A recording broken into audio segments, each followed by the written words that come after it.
Good numbing. Hello YouTube, and welcome back to our third session of AXIOM VERGE. I haven't played this game at all since our last stream of this a few days back, so I'm going to be a little rusty as I come back to it, but I know we was in the middle of cleanup because we picked up a few new abilities, like the trench coat and all our guns and abilities and the power bomb and all the rest.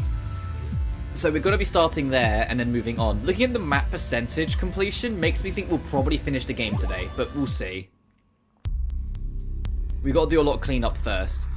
But as always, remember to like and subscribe. It genuinely really helps. You know, helps support this channel, helps make it grow. Maybe eventually I'll be able to make more money off of this, or make any money off of this, to be realistic. Yeah, we got this. That was to shoot through. That reflects. That thing was underwhelming. I'm trying to remember what our guns were. Oh, this is my body. We can't head much further down because that had dead ends. But we were heading off to somewhere. Can't check. That's just a pixel in the corner. I should at least check if we can do something about that space there at some point.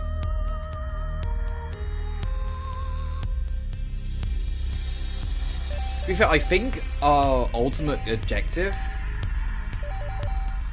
yeah, it is here, is at the top of Kerr. I think we're heading there at some point. But there were a few places I wanted to head back to. We wanted to head back to Akinar, because we've got more stuff, so maybe we'll explore the top. We're just going to kind of like go on a bit of an expedition for a bit, try and figure it out. Figure out where we can and want to go.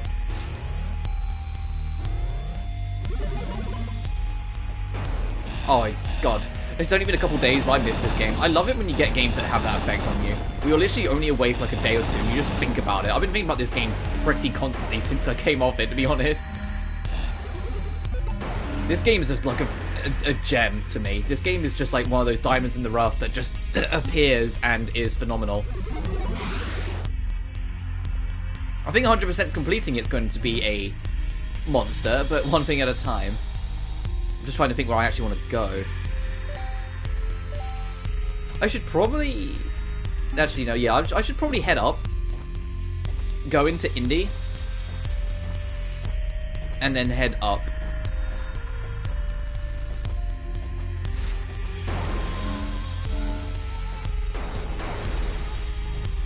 It's such a vertical climb.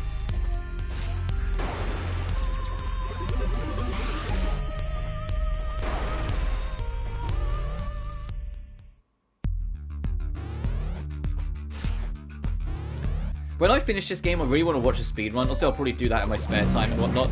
But I really want to see what this game looks like when you know exactly where you're going and how quickly it can fall apart. Like there's like secret strats like insta-kill bosses or things like that.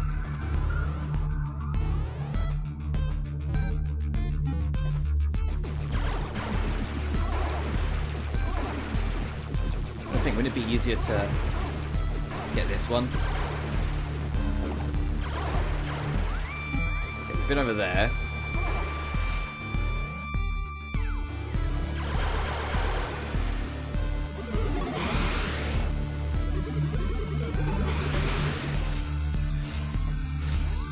So maybe we had a faster way of moving. I need to remember to do that.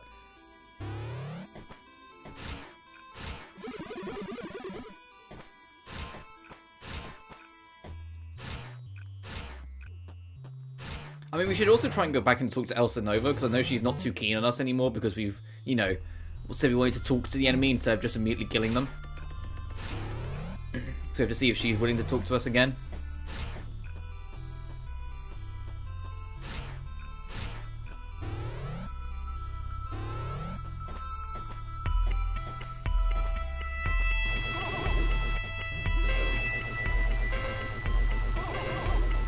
Come on. Once again, I've got both my cats with me, so if you hear some snoring, that's just going to be her, because she snores so loudly.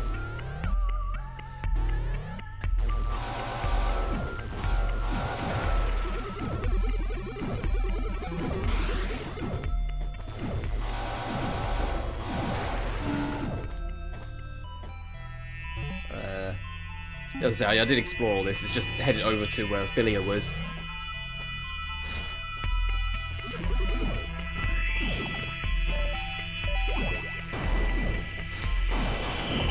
I will say though, when thinking upon it, like, in the sequel, probably one of the big things I hope is actually less guns, but each gun means more.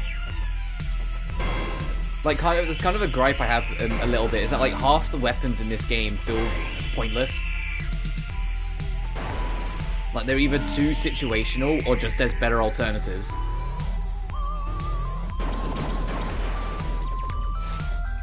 Because this is just such a great damage dealer at close range, and this literally locks on, so what else do you need? You know? Hey, one man.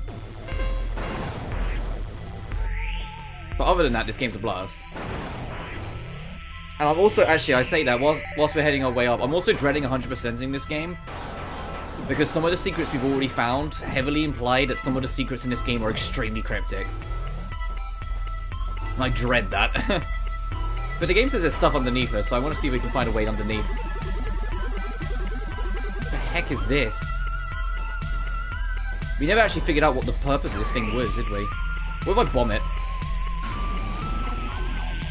Okay, he doesn't give a shit. I wonder if that's actually how we get to the final area.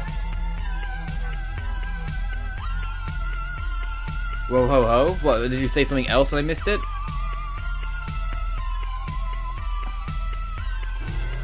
I mean, you've lost me a little, sorry.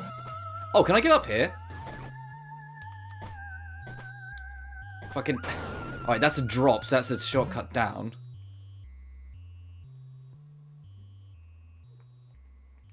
Alright, maybe this was a wasted trip. I think maybe this is like the last proper area of the game we're going to be going to. I think then we need to head back over to Kerr? Oh, it's been a hot minute since we've been in... Actually, we're going to head to Kerr soon. It's been a hot minute since I've been to Kerr, so I forgot.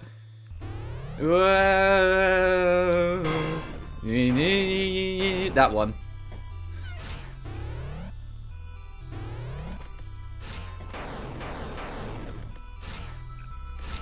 Oh shit. No, no! I was like, we can at least... Actually, no, this is the door I want to go through. We can at least check in and see if Ophelia's got anything new to say. No, she doesn't. But yeah, that's like the only, like, the two genuine gripes I have with this game is...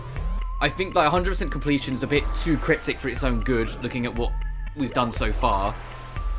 And I think they could literally tone down the amount of guns there are in this game in the sequel and they'd lose nothing. Various OST track set. Yeah, well, like, once again, after bringing up whole game, one guy, soundtrack and all. This dude was committed to his craft. And I think he did an amazing job.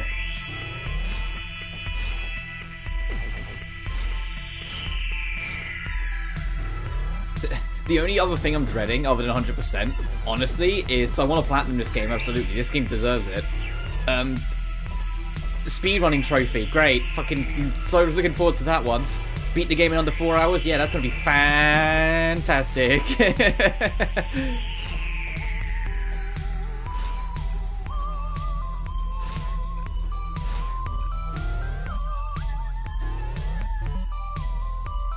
This will take us into Eden. Do I really want to go into Eden to cut through the Kerr, or do I want to... I want to go through Indy. Indy's more boring, but it's safer. Oh, the voice is computer generated. It's why it glitches out, because you can fuck around with it. It's like it would have been like open source free voice. It's not an actual voice actress, because I looked into it and there's like no the soundtrack doesn't credit anyone else other than him, so it has to be like a computer generated voice.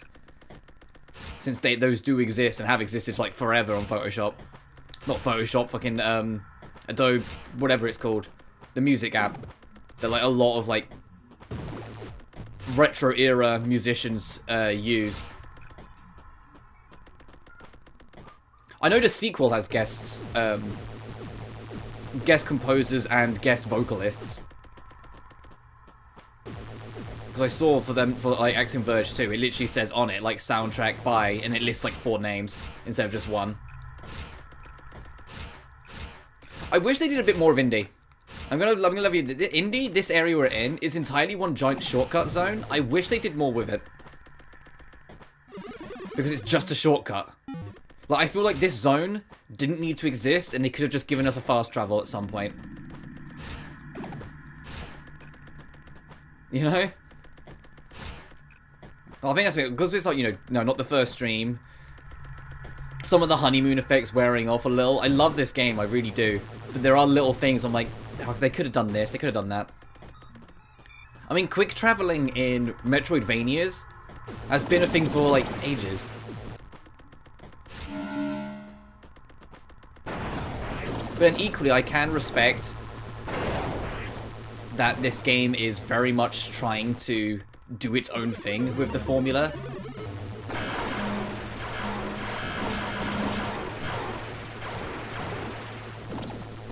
Like, you know, it's not...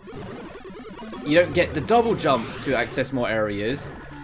You get this. You don't get, you know, the ability to make yourself smaller or crouch or slide. You get a drone you send out. You know, like all the things that are usual, or things that you would expect from Metroidvanias, you try to mix it up here. And I can really respect that. It makes me more curious about what AXIOM Verge will do. AXIOM Verge 2 will do. Because then it's not just about mixing it up from other Metroidvanias. It'll be about mixing it up from your own sequel. Here it is. But you can hear in it. It's not a at least as far as I'm aware, it's not an actual actress. It's a like either a free use voice on a music app, or it's like a computer generated one, and he's just kind of twisted the audio on to suit his purpose.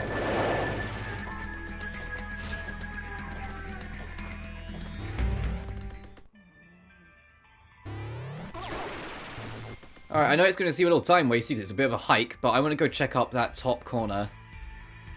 If we can't access there, I'm gonna try and get there without saving, so I can just load save and put us back over here, and then we'll just pick a different direction.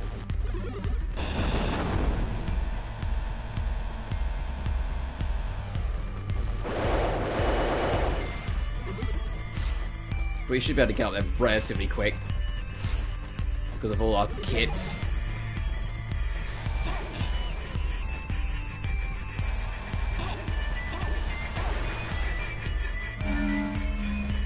And I've been asking around people that are like super into this game. Apparently the sequel is way better, so I'm kind of excited. Got a cough say tonight. Oh yeah, I hope you feel better soon, dude.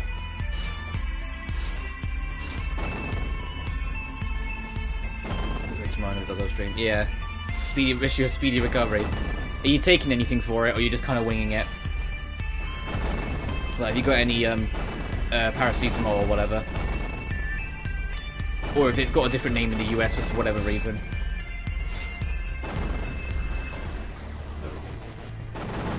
Oh, I keep on thinking I've got this on and I don't. But the lightning gun's probably the best gun we have, but I just like this burst gun.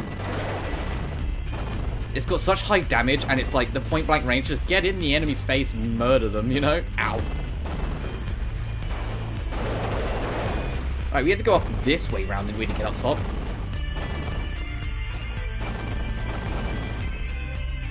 Shit! No! No, I panicked and slipped! Fuck! I forgot how awkward the grappling hook is in this game. That's something they can try and clean up. Make the grappling hook less awkward to control, because it auto de-hooks when you hit an edge.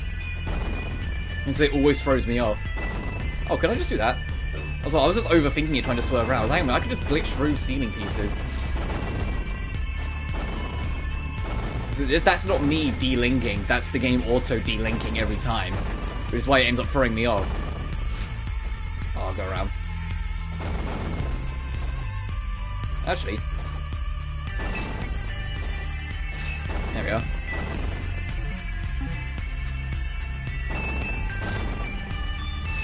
God, the trench coat is such a great upgrade, though.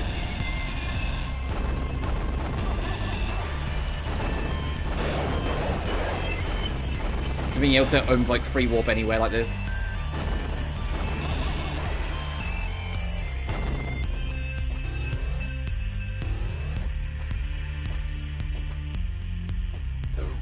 Oh, you're an enemy? Oh, I thought you were just a little Smickledorf.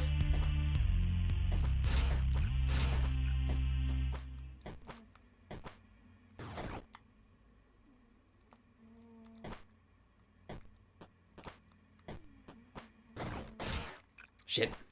Keep on trying to be fancy. I'd love to, like, that's the other thing I want to see speedruns on. I want to see speedrunners really mess around with things like this. And, like, get to places you don't think you can get straight away by just, like, warping at the right time. Or in the right place, you know? Because it really strikes me as, like, this mechanic, the whole warp thing, is something you can really abuse. If you know how to do so.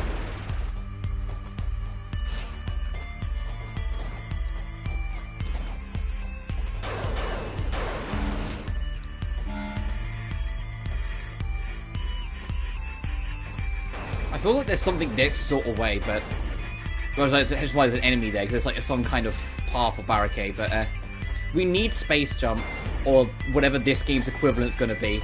That's the thing holding me back. Oh Jesus! I need the ability to like either infinitely jump or something. There's a lot of areas that feel like there's just no way of getting to them, even with our current toolkit.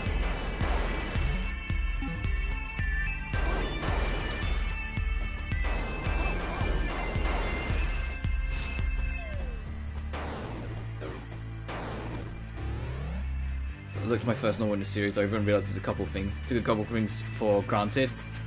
Yeah, but that's... we're always our own worst critics. What was it that rubbed you off with it? Rubbed you on away with it then?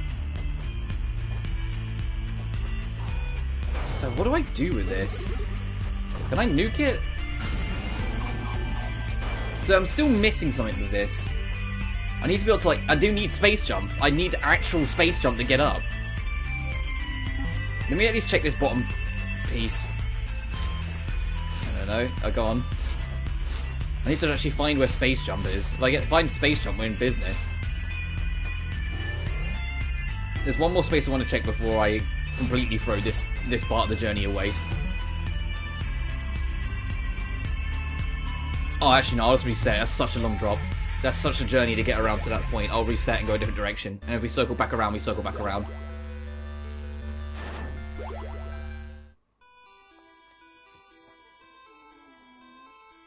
Yeah, alright, little Miss Snore a lot. Drinking cat. Okay. On Dynamic, it's the main romance option. And the main's first. There's a Gods of Romance, a previous life, and there's a few pages of melodrama over it. Oh, and you kind of want to... Yeah, I think I get what you mean. Like, that's probably like the most annoying thing for me when I'm trying to write.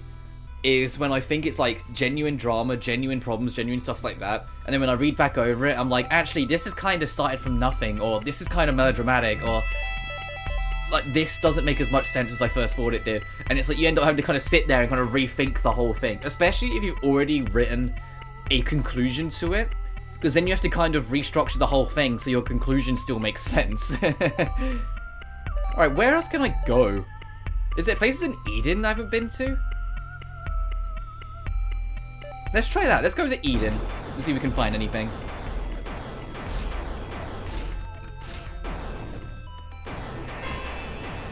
Yeah, dynamic expensive logic. Yeah, I think I get what you mean.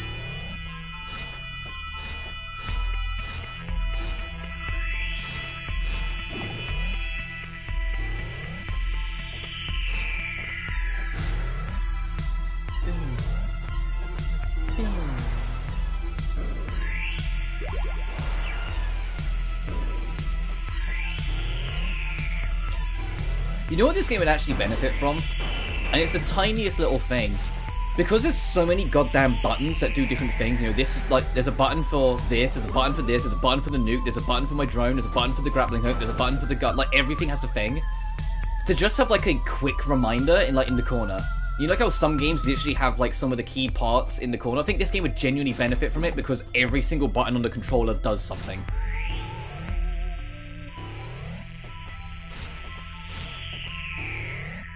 Character reincarnates the opposite sex. See that way? Yeah, it's too ridiculous. Yeah, I know what you mean. You gotta try and make the logic of it make more sense. You can have some, like, I forget what the term is, but some sense of, like, disbelief. Where you can kind of be like, yeah, okay, it's a story, it's gotta move somehow. if this doesn't make 100% sense, whatever, it makes the story work. You can have a bit of that as long as it's not to, like, treating the audience like they're stupid. Suspension of disbelief, that's what I was looking for. You can have suspension of disbelief. You can have them be like, okay, this doesn't make much sense, but it works for what you're trying to do, so whatever. As long as you don't then treat them like they're stupid and just make them accept that everything has to be what you say it is, even if it makes no fucking sense. The character's always established to me. Yeah. Oh, I found where we need to go. We need to nuke the glitch. It's up here. Alright, so it was Eden. And there's a save room here for our troubles. Meant my idea was mocking. No, I'm just saying that's like my problem. When it comes to writing, a lot of the times I try and compare it to like things I feel I do. And one of them is that like sometimes I will write a story beat and it's like it'll make sense, and when I read it back I'm like, actually, not only does it not make sense, but there's no way the audience will be able to make sense of it, which is when the suspension of disbelief goes. Because you can have coincidences, you know? You can have characters that really, like, logically would are very unlikely to meet by chance, or whatever. What the fuck? What's this? Get off me! Ah! Man, get off me!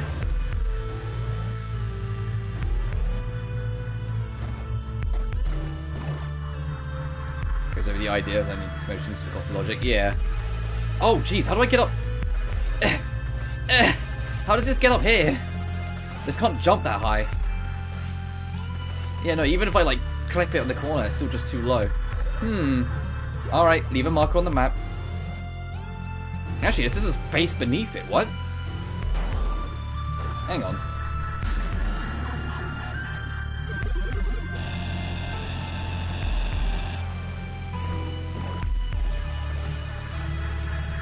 Oh, I was like, was there space? Why is there space beneath it? I got optimistic for a second. Alright, we just have to remember that's there. That's like a full health power-up, so I definitely want to get it.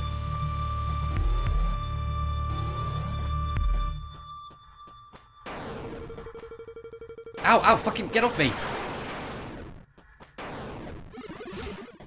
So these little, like, these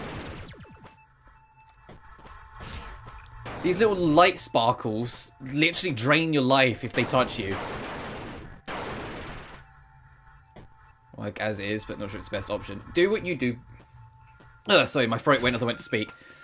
Do what you think is best. Like, at the end of the day, your first audience, your first reader, your first test is always yourself. If you don't like it, then you're the one that needs to change it first. You know? You're your first test audience. Sometimes what I do, like when I'm working on Demon of Xenelheim, because I finished Act 2 last week, I've been slowly, instead of jumping straight into Act 3, I've planned to take a break, but I've been taking the opportunity to read back through all of Act 1 and Act 2. Because it's been a while since I've, you know, read through Act 1 or like the early parts of Act 2. I don't end up remembering every single detail, or every single plan, or every single, you know, intention. So if I read it back and go, I'm not sure I get where I was going with this, I know the audience won't get it. Thankfully that hasn't happened, like, much at all, outside of, like, 1 or 2 lines, but that's about it. I've had, like, 1 or 2 lines, I'm like, that sentence, like, I was clearly trying to make either a joke, or a point, or something that was assumed here.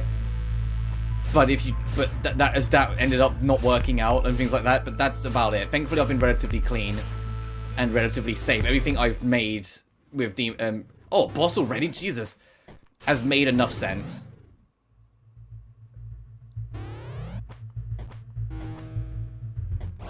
I like it a little too much to be edge. Well, you should always love it. I treat my characters in my book as like they're my own children, for goodness sake. I get really defensive when people start slagging off Mary from Mary and Vincent. Which I've only had like one person do. Everyone else has been like, oh, I get what he was doing with this character. I get why this character would think this. It's like, yeah, she's extremely stubborn and rebellious, but she's stubborn and rebellious for a good cause. So I end up treating them like my kids and getting a bit defensive. Alright, let's see what boss we have here. Oh, a wasp! Fantastic! Oh, crap. Why does every single fucking boss we walk into start with Trace going, ah, crap? This one doesn't even look partially human. Get me here. Yeah, no, get back here. Oh, is it going to be one of those we can only hurt it when its mouth's open?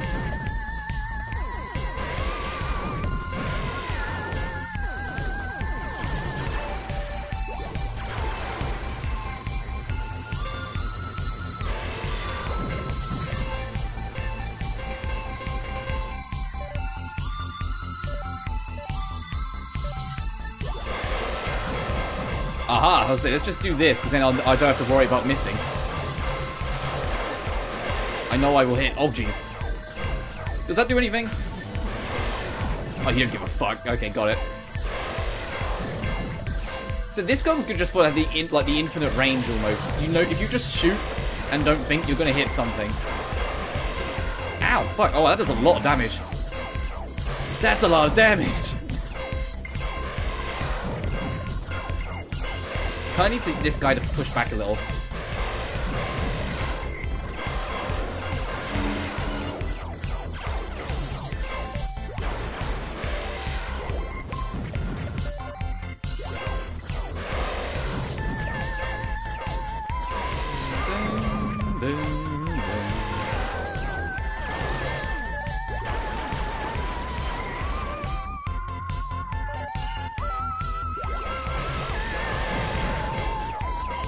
Probably won't get this in one, but I get what you're supposed to do. You can only hit it when its mouth's open.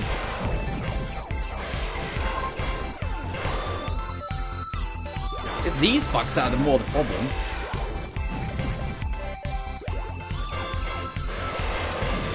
Ow! Wow! That comes out lightning fast. You gotta be careful not to be in range of that.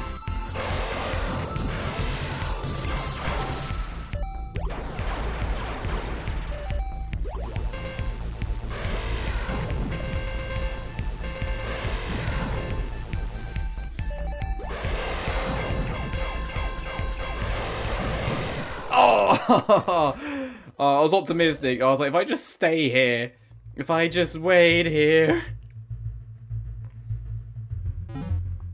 That's the other trophy I'm kind of dreading. Do the whole playthrough in one life. Because the game auto-saves when you respawn. So basically, the moment you die, you'd have to just quit the game. Like, you'd have to just immediately, like, home screen.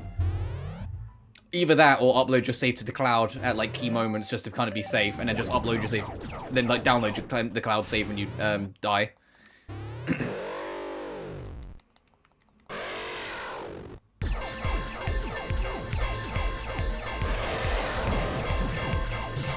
God.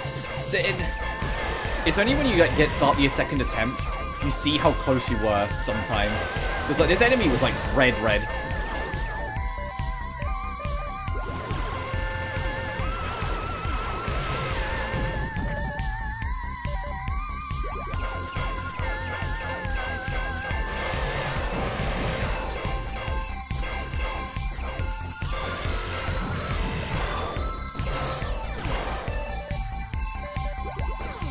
Oh, I don't want that fucking gun. That gun's shit.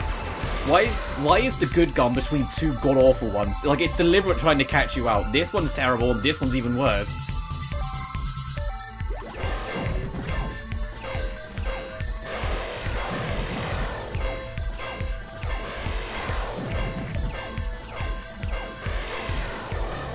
I should see if this kills those little guys. It does! Okay, so we've got a get out of jail free card with them. Just yeet a bomb.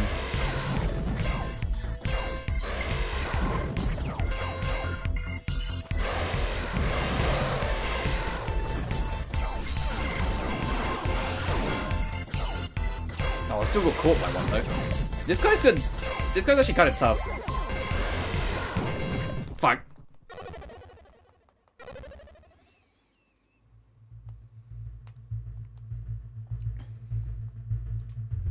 Alright, this is our wake-up call. Do you think all the bosses in this game are actually respectably tough? Either of them have either been close calls or taken a few rides.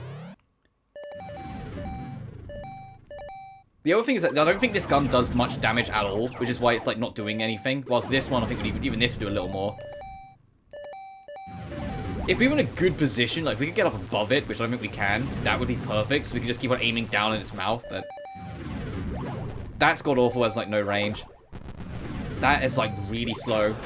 We're never going to get that close.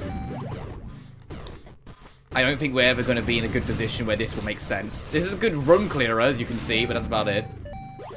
That goes through. I wonder if that goes through its armor. We should check. If it goes through the plating at the bottom of the thing. It does. Okay, this might actually be the way forward. It does the same amount of damage as the default gun, which is still better than the other guns. And shoots through the plating.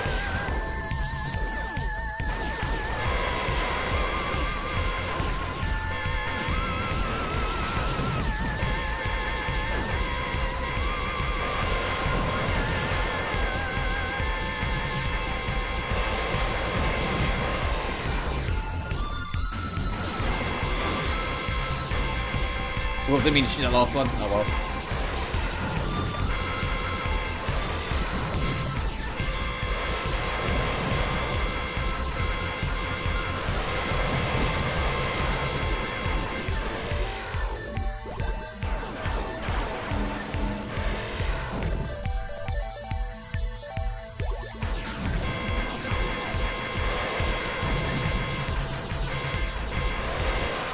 There we go. So this gun's the way forward. Oh, you nearly died again anyway, but that gun's the way forward.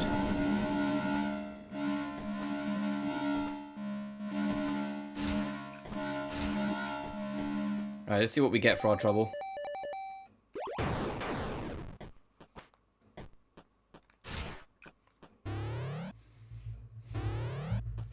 It's gonna be a power up for this thing.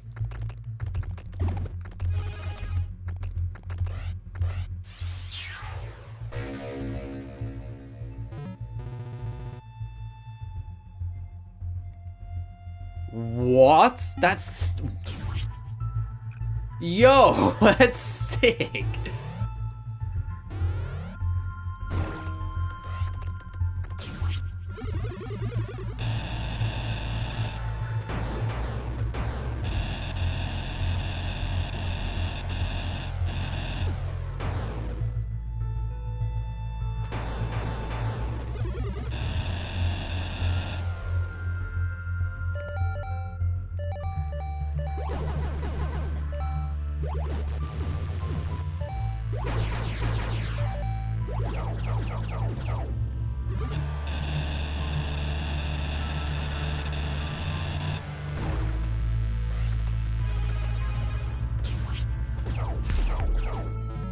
I feel like there's something we can do here. Oh, let's go back the other way now we know how this works. There's a power up I know we can get now.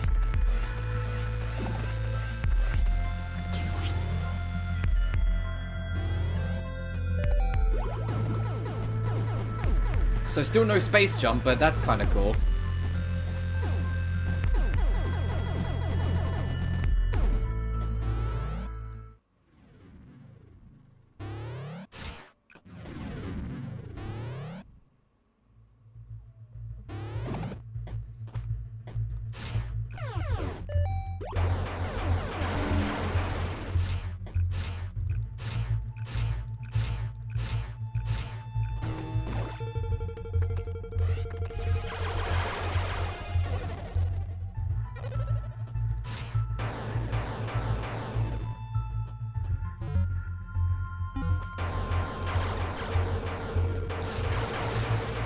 I don't need a fucking thing. There's a pixel. Sorry, there's a pixel that's bothering me I want to check out.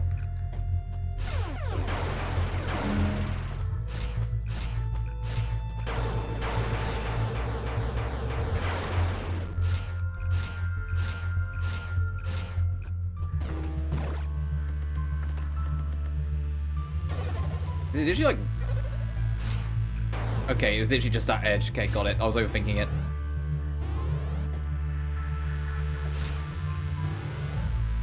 So can we...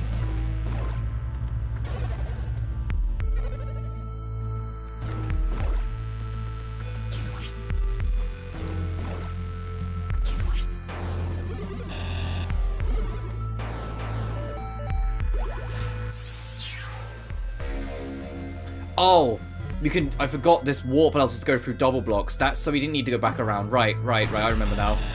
It still says something beneath us, though.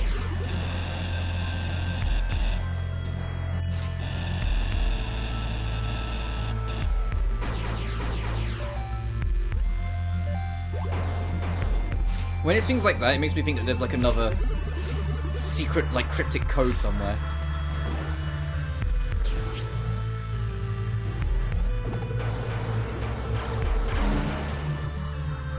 Alright.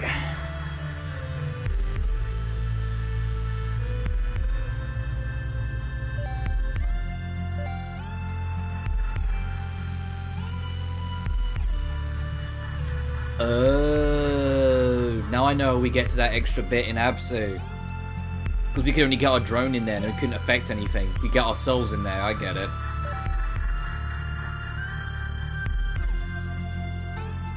Now would we be able to get access to that weird space at the top there? Still not sure how we access the top of that. And there's a room there I want to go check out. Alright, so I'm thinking... Get down. Get into Abzu. Check out that bottom bit.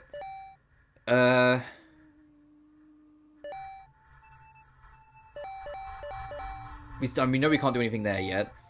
So get down to Abzu, and then we'll go back along the Kerr and hope that we're not missing anything. Because if we are still missing something, I don't know where it'd be.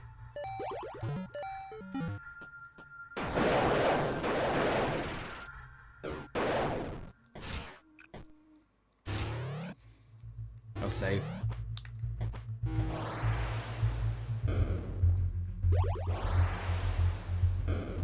So if I ever do go for the speedrun trophy, it will be a lot of me doing this, looking at a guide of where exactly to go next, and then following it.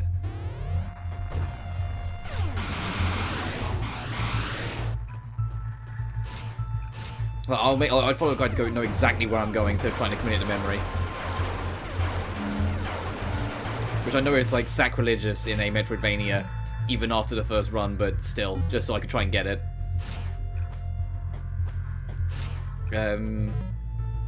No, it'll be safer to go this way. Be smart, not stupid.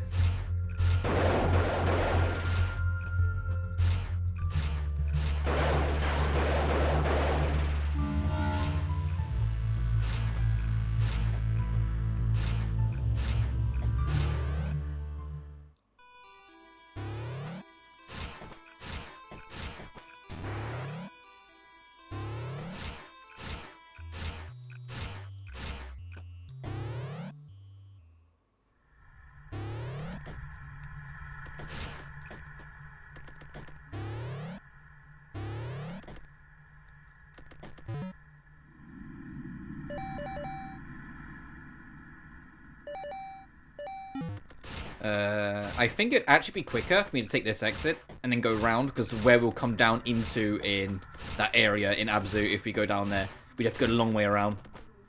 So it'd come out the right side, and we want to be on the left side.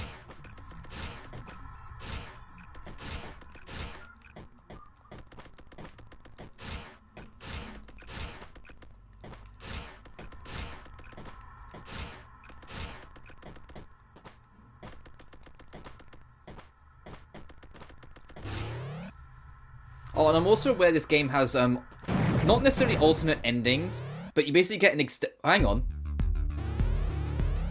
Sorry, I got distracted. Look at this enemy at the top, on the top of the screen. Where's that fucker go? There's something in there.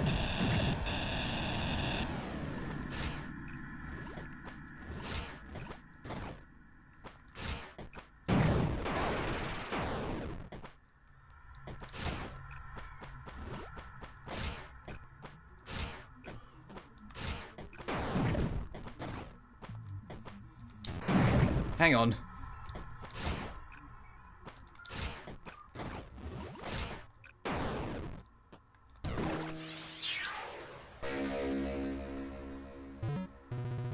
You know when I said that this game's cryptic? This is what I meant. I've hidden some of our more sensitive items in the breech pockets appearing here and there. The assault key won't go in. It interferes with their electronics. I saw that dip and I was like, hang on, what?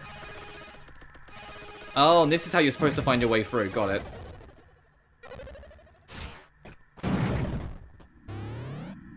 And now we can carry on. I saw that enemy just kind of cut into this little space. I was like, what? Hang on, what was that? Yeah,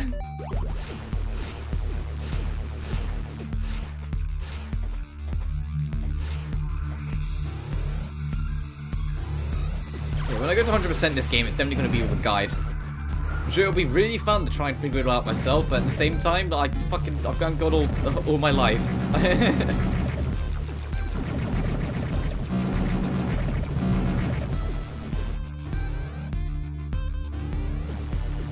And honestly, it's only a simple thing, but what I hope they do in the sequel as well, is basically, they don't tell you where it is, but just put a little icon in when you enter a room on the map if there's still something within the room yet to be picked up. Because Metroid's been doing that since literally Super Metroid, so what's this game's excuse? Super Metroid puts a little dot on the tile on the map if there's something on that tile you haven't found yet.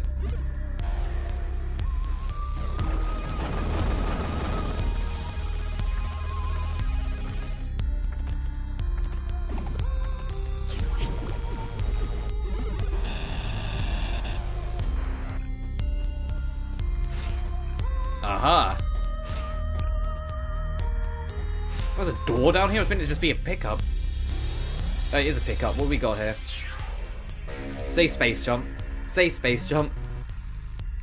Data. Oh, is it a new weapon? Oh, this isn't too bad actually. It has an explosive radius.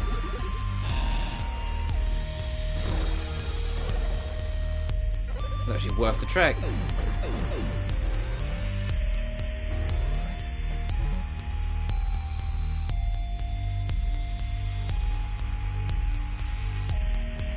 Now where?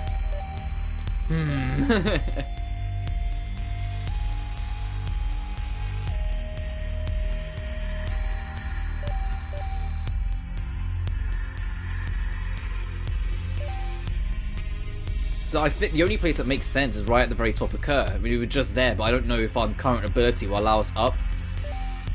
And that feels like a very long trek for us to be wrong.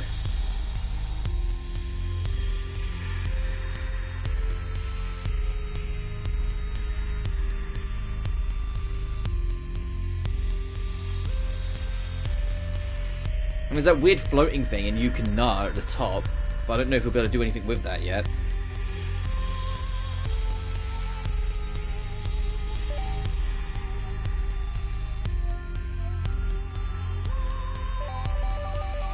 And I don't want to just... The thing is, I don't want to just kind of freeball and be like, let's just run around, because then we'll never get anywhere. I always trying to find something worth aiming for and seeing where we lead. Because my two thoughts is Yukina and the top of Kerr. I mean, there's a side room to Kerr, actually, we could aim for. With a boss on the other side of it. That was a boss that was en route to it, so it's a bit more main path in that sense. Like in that middle bit where you see the red room is, like we wouldn't actually be that much of a trek. Let's try that, and if not, because I don't think we can go up top, as I said before, we will... whilst we're here though, we should go check on Elsa Nova, see if she's talking to us now. Because we didn't... Last stream ended on not so friendly terms, because we wanted to talk to the main baddie first instead of just killing him, and that's not what Elsa Nova wants. I don't think she's a traitor. Oh, that was a bit of my thought when she's like, hey man, she just tried to kill us, but no, I don't think she's traitorous. I think she's just pissed off. Because that thing, the villain caused so much damage, and yet here's us going, oh, let's talk to him first.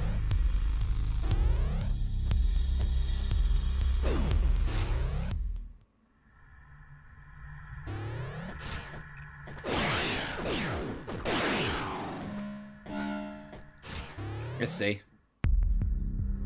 Let's see if we just stand here and she tells us to go fuck ourselves. She doesn't even want to talk to us, okay.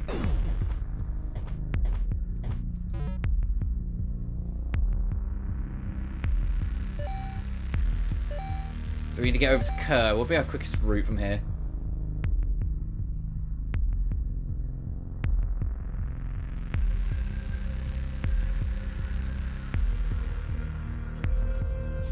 god, it's such a run.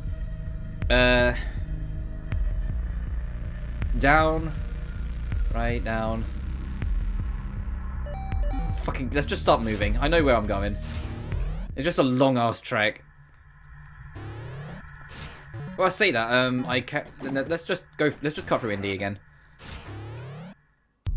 I was going to cut through Indy regardless, but it's like, let's cut through here to get to Indy. It'll take it makes us, we have to go back on ourselves a little bit, but it's less of a hassle.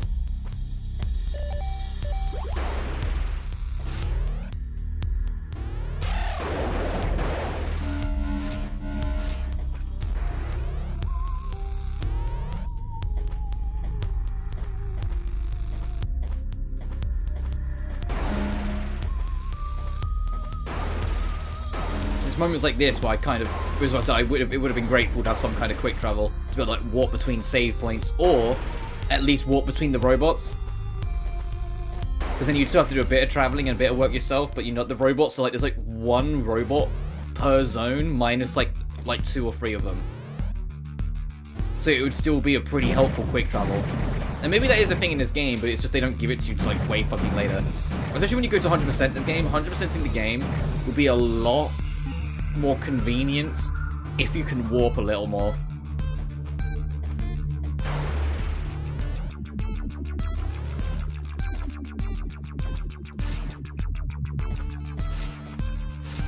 Alright, back to Indy we go. I feel like a speedrunner. It's like, alright, whilst we're running through this loan thing, does anyone want to read any donations? Like a fucking GDQ. So I want to take... Oh, did you just go straight along? Okay.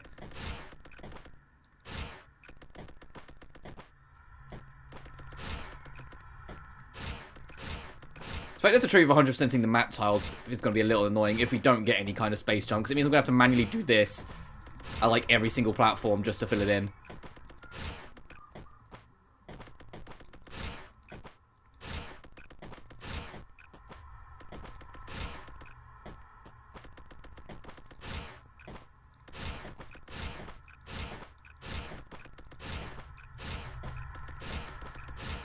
Another thing that would be nice, since I'm in the mood to point out things that would make completion a little easier, tell me when a zone's done.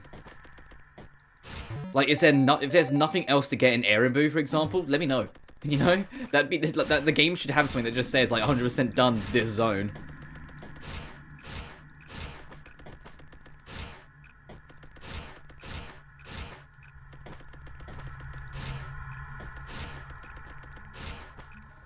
I just need to keep moving. I'm not going to keep on worrying about trying to get pixels.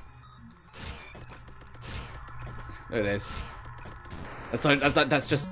Come on, you know? There's not even that much pixels left, to be fair, but still.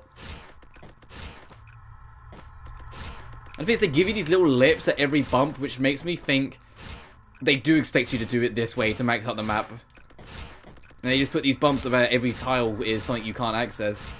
Or is a tile that's in your way.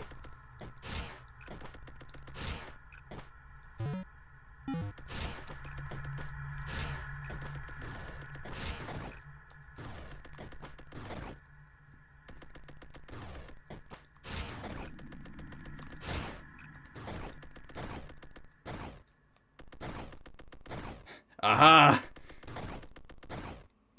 Shit. I was like, I'm a genius, never mind. So I know there's enemies over here, so I want to try and clear them out before we got there. Or get over them.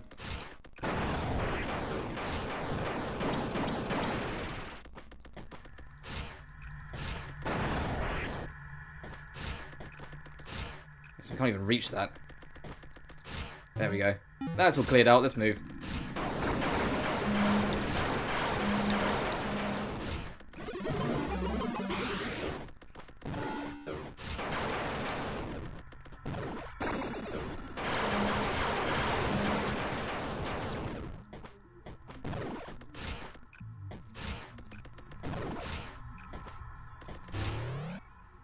Alright, back to our favourite area.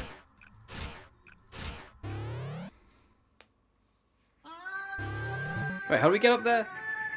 Up, then just keep on going along.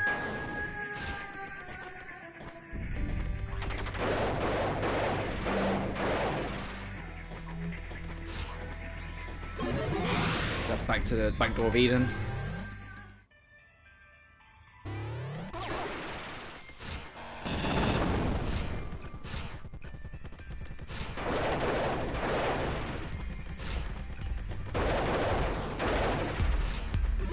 But yeah, as I was saying, I got distracted.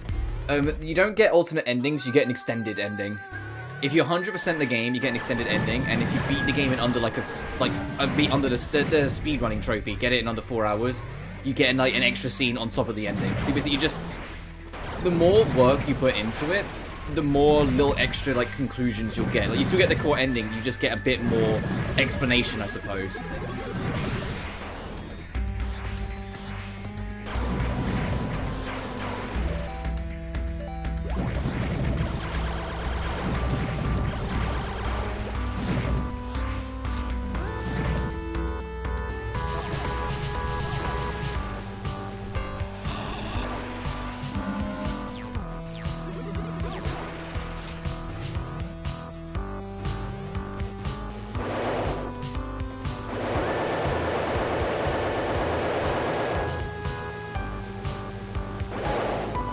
Take this save.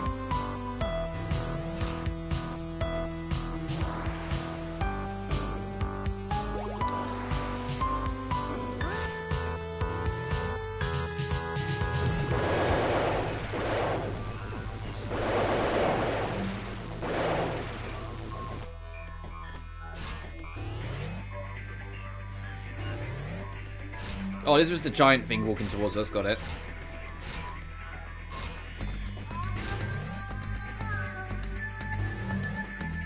There's the deactivated robot because this one turned against us. Oh, Jesus.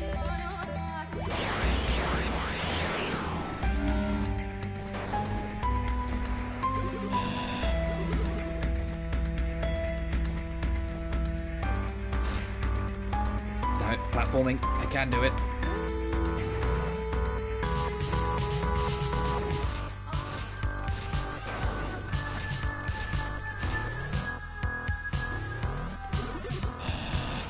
Oh.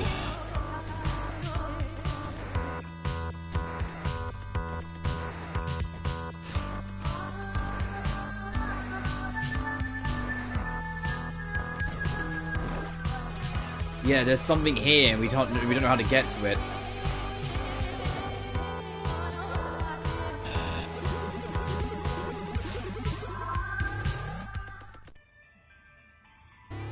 In AAA companies. Yeah, because he has heart, he has spirit.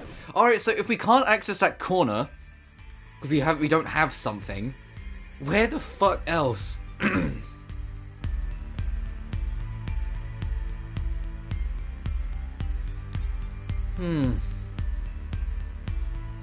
Because I don't think we can access that top room, tragically.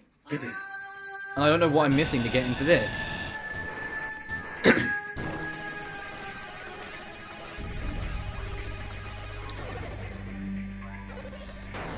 And this drone's here because it's clearly trying to be like, hey, there's something here. And that's why this drone's here. It's trying to tell you that there is something hidden here. This thing can't access it, though.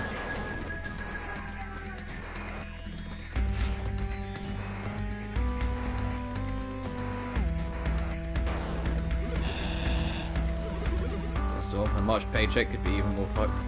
Uh oh, what have you just found?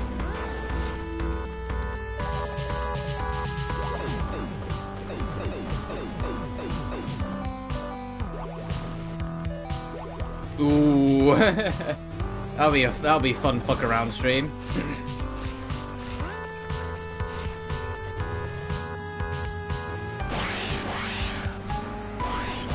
My like major purchases are like all set in stone now, like for now to like July. Anything else is like My Little Things or sub goals. So like anything else that pops up, it's like it can wait until we're on the other side of July. Oof.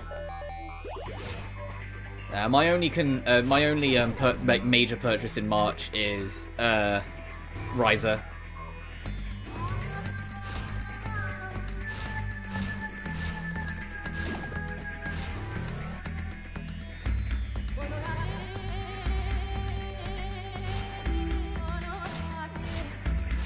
hemorrhaging funds in much.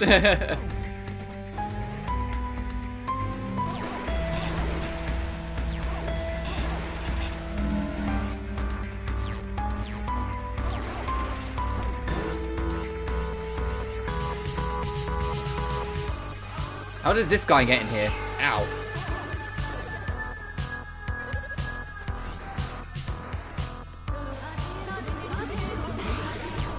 There's an enemy that's in this space. How did it get in here? Aha!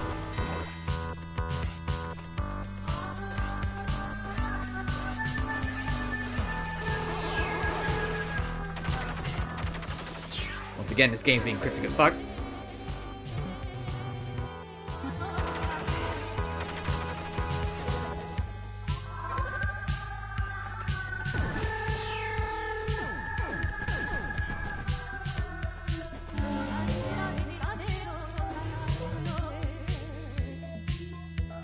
Is this also why I put the stream title maybe finishing today? Because if I just get hard lost, I'm gonna like keep looking around to try and find a way forward. I'm not just gonna like throw in the towel and bring up a guide. I'm gonna see if I can figure it out.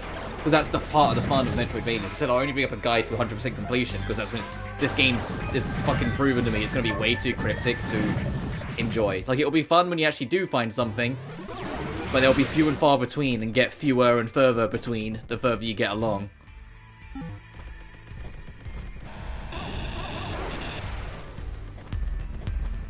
But this game's genuinely really good. Let's get a heartfelt recommendation. It's a fucking old school as hell Metroidvania in the sense of you do have to just kind of like slam your head into the wall a little bit and try and figure it out, but it's fun. It's satisfying to figure out and solve, despite my complaints about 100%ing. The map feels like one giant puzzle box, and you're just trying to find all the pieces and put them in order. It's just there's no corner pieces, so it's even harder for you to put all the pieces in order. You get them in chunks, and you're like, I think this makes this part of the puzzle, and this makes that part of the puzzle, and then eventually, over time, you start piecing it all together.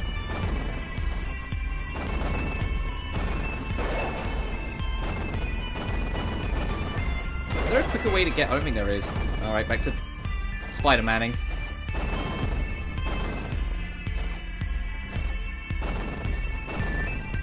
Speaking of Spider-Manning, Sony's Spider-Man 2 is supposed to be this spring, and I'm like, when? I don't really care for it, because I didn't, like, my day and time with the Spider-Man series like lived and died on the PS2. But at the same time, I'm like, this is a major next like AAA release for like Sony. What do you mean spring? Well, you know, like, why isn't there like an actual concrete release date yet? If it's supposed to be so soon. Like, you would have thought we would have had like more knowledge on the subject by now. The last Sony AAA game I actually enjoyed was Return. Also, I have no interest in getting it, but still, I'm just like, for people who are a fan of it, I'm like, you guys are waiting out here. Like, how do they not have a release date yet if they plan to release it in the spring? Oh shit! Fucking, they need to put warp on a button in the next game. They need to put it on the button. Double tap in any direction to warp in that one. You warp sometimes without meaning to.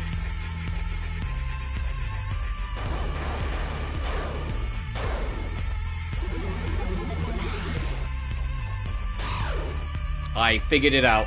I was like, why is this enemy here? I figured it out. I was like, hang on, if you glitch it, yeah, it becomes something.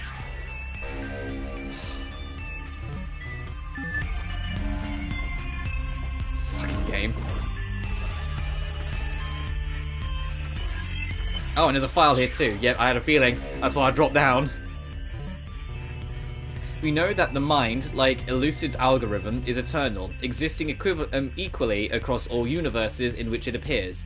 It can never perceive its own demise. Rather, the instances which do not cease carry on for those that do.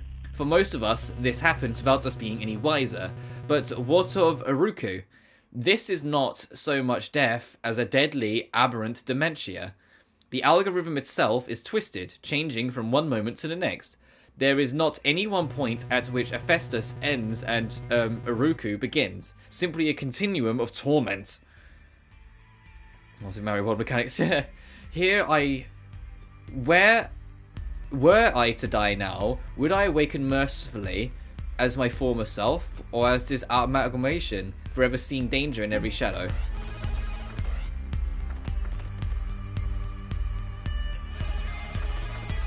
Okay, there's nothing else here. That's why I sent the bot out instead of using me, so then I can just do this and not waste time. But yeah, this game, I love this game. 100%ing it's gonna be a chore. Shit. Saved it, we're good.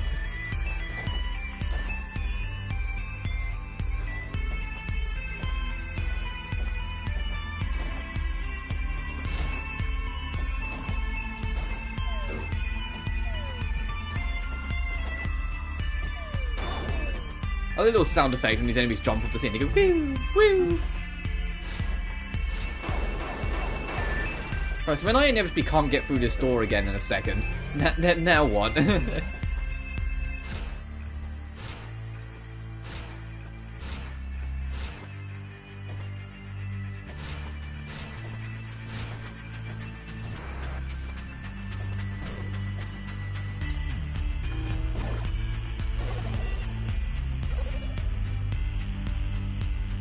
One of those journals are yours? That'd be sick.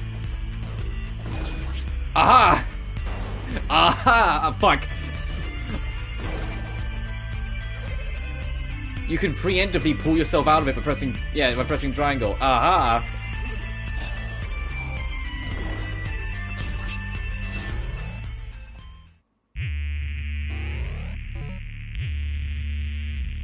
Ekama. What's with just like this low verb?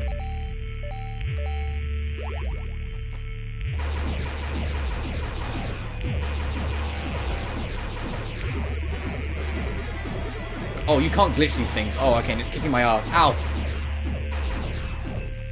You know what? Hang on. Before I die, let me just save. There's a save point over here. Let me go save at it, so if we die, we don't get kicked way back down the fucking slope. Let's be... Super Mario World, yeah. Let me save at this, so if I die I can come back to this, and not, like, way down the mountain. But that music in that track, that was like super low verb.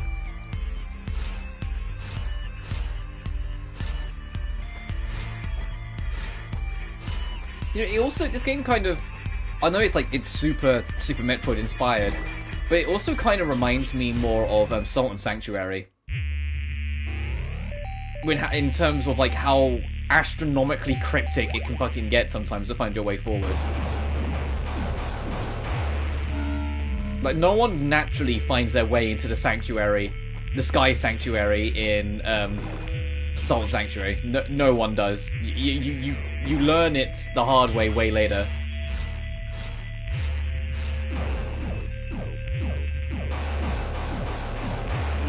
Because it requires every single power-up in the game to get to, and it's like in the middle of the fucking map with no warning that it's like secretly there. I'm glad this secret up path exists.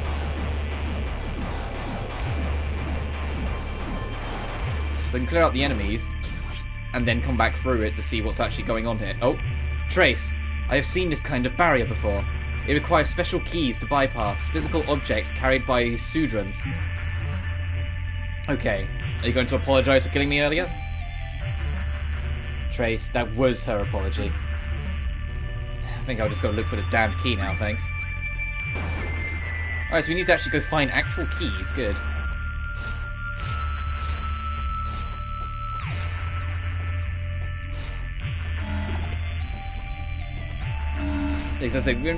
The moment we were like, hey, can we talk to her, and like talk to the big bad instead of trying to immediately kill them? She responded by killing us. So these you just can't, these bricks you just can't walk through no matter what. Got it. Is there something down here? Or is it just more goop? Goop that hurts, okay. One button. Actually, no, it's probably the right button. Yeah, just do that. Then I pressed the wrong button.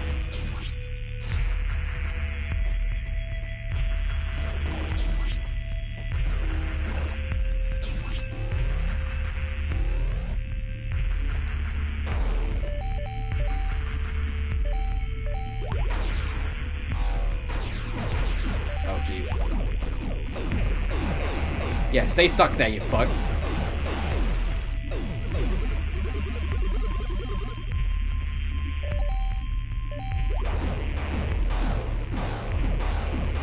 These things are vicious, so like the whole time I don't have to face them directly, I'm not going to.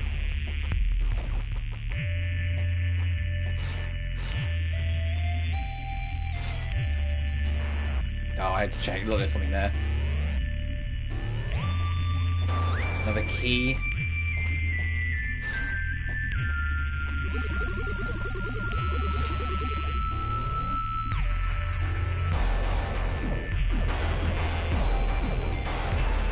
This does feel like a more linear fortress area.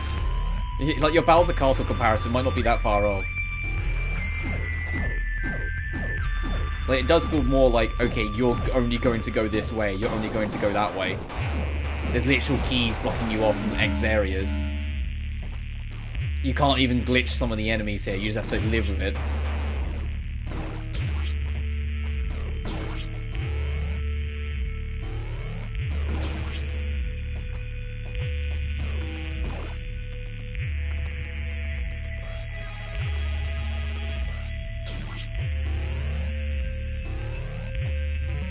Like Creep Dogs 3, 4, and 5 do a rankings list for them. That would... Good luck with that. That'd be quite a lengthy fucking thing. Oh shit, this wasn't my plan. Oh god. Actually, no, I'll keep the data bomb on.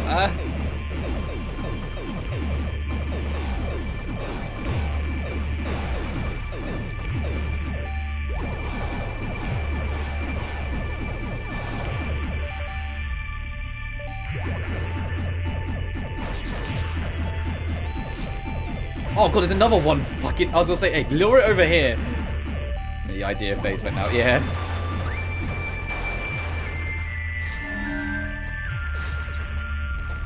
Right, I feel like I just went past half the level. What's up here? Actually, this like it comes down the other way. Oh boy, save room. Okay.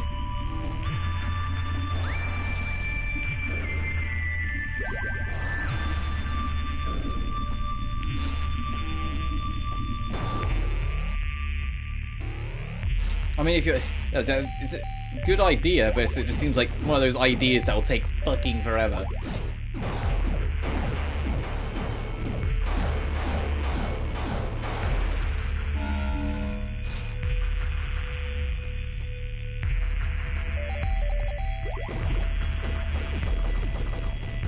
This symbol is the same as this, same as that gun. That's why I waited to check.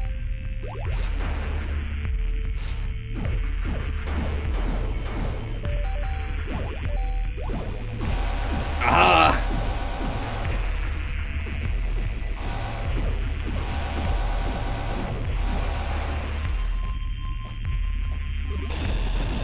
Oh, you can break these. And they are really fucking resistant. They take forever to break. Oh, ha! There is something hidden here. The land of the civilized kings. The land of civilized kings, spoken of the reverence in poem and song alike, is often described as the motherland, our birthright as a promised kingdom. It is this one opinion that the land of civilized kings is none other than Sudra itself. It is a time of former glory. The old machines, those perennial tokens of bad fortune, were our one-time salvation, eternal harvest, eternal happiness, eternal life. How did we learn to fear such things? Human nature. We were trained to expect bad to follow from good, like night following day. We have an instinct to not to drink too deeply of the sweetest nectars, and sometimes this instinct swings to the other excesses. It is time to stop speaking of a land of civilized kings as a long-lost dream. It was never lost, it was simply waiting for us to wake up.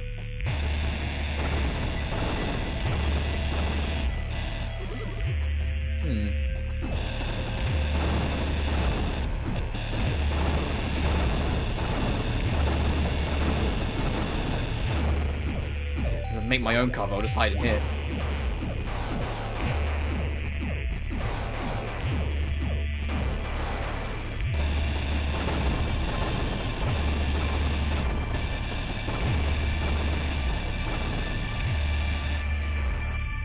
Oh, there's a whole, like, network over there. Interesting. Oh, God. Okay, time to do some exploring.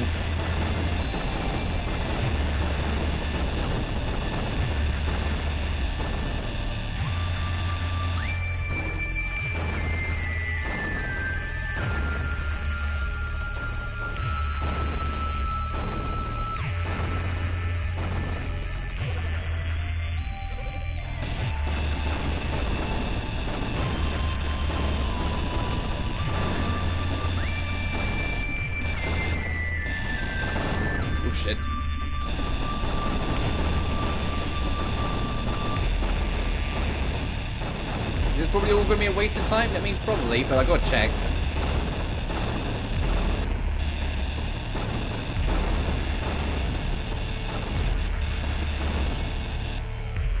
Some dig dog, yeah. Look at all this. Holy shit.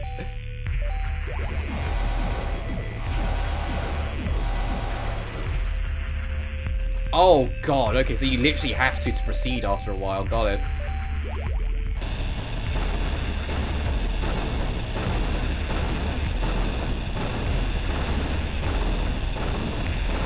Doing my daily hustle.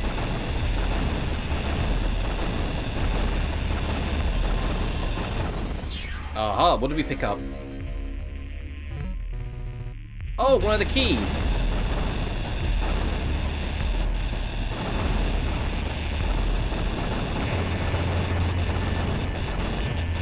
Is it just a power up, or do you have to like...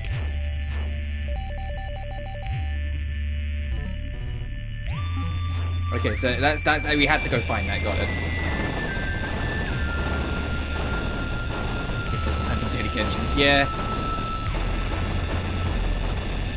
Just the dailies. Like I haven't done it. At yesterday's stream, I have a bad habit of forgetting to actually do the dailies nowadays because I'm max adventure rank, so they've lost a little bit of their magic, lost a little bit of necessity. You only do it for like the actual rewards of the day. I ended up absolutely forgetting to do them.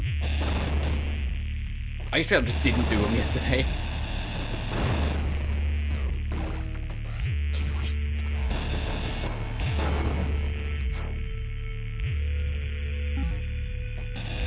So the whole point of this run was to just get the key.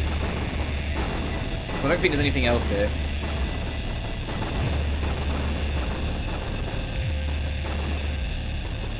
Now, I mean, I still like to do them because it's like, you know, you get daily rewards and whatnot. I just completely fucking forgot.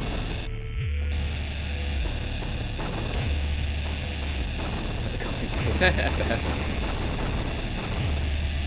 if you do the dailies, you get more primos. Even though it's only a smidge more, you only get like 60 primo gems. It's still, you know, more potential roles to get characters you want later on. And considering, like, we're about to literally enter my personal hell because the next banner's carrying 2 of my mains, for fuck's sake. And then the next banner's going to start with a character I really want, Dehya. It's like a triple trouble of like characters I want to, like, I'm going to be wanting to roll for.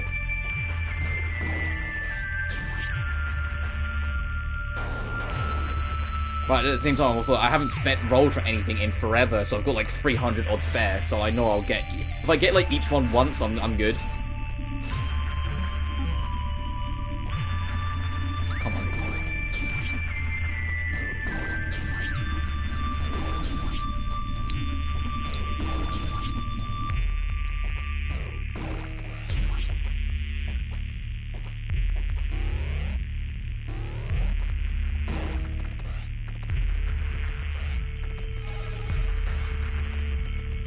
But I was going to actually do more exploring of the new map.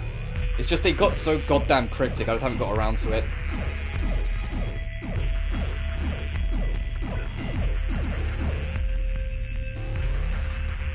Oh, so these doors just auto-open. You don't even have to go and touch them, they just auto-open. Permanent damage and item increase. This also means our little buddy now has a smidge more health.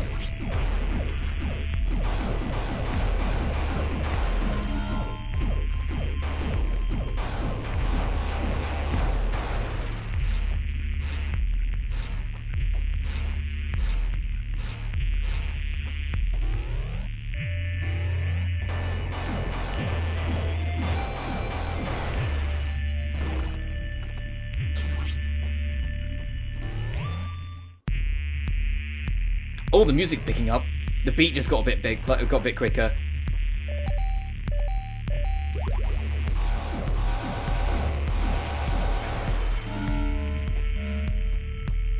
What the hell's that thing? It's like the heart of the temple or some shit. Oh, there's multiple of them, never mind.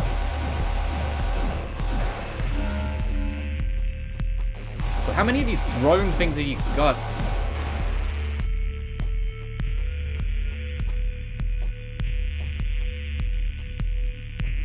What's this way? Save room, okay. I had a feeling the save room, you wouldn't drop into a save room, but you would walk into one. And I'm guessing, looking at the pixel build-up of the world on the left, we're just gonna go kind of like a straight drop, and then kind of curve. Where will we come out? Because there's still a bit of Kerr we haven't explored, so it's like, will we come out in like a new part of Kerr?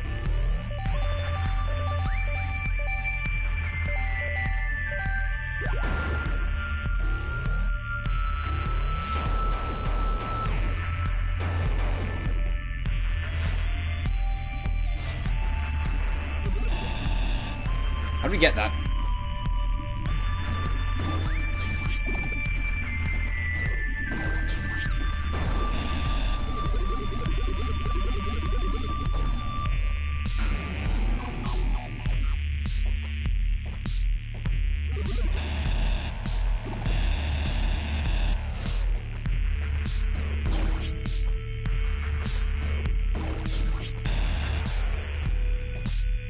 Look for anything kind of sus.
I'm gonna leave that last one, screw it.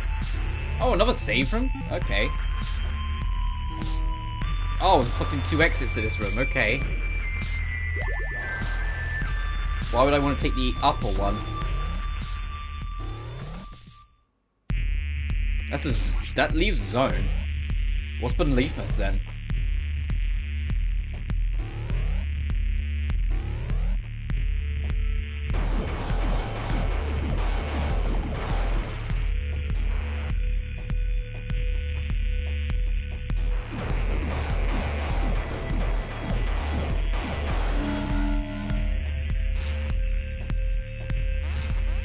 Oh, jeez.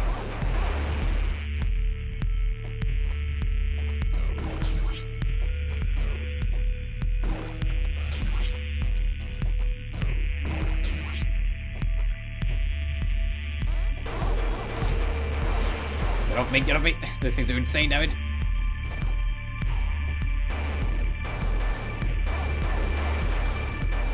There's something there.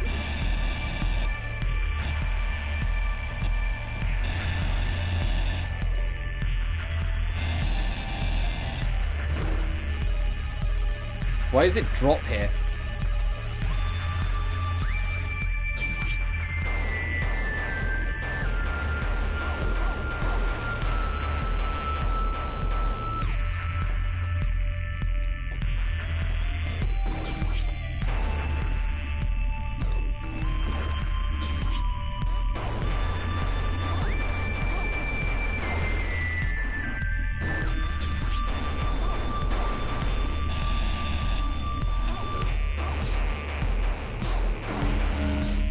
These little shits are fucking me up. I see why they put a save there. These guys are menaces.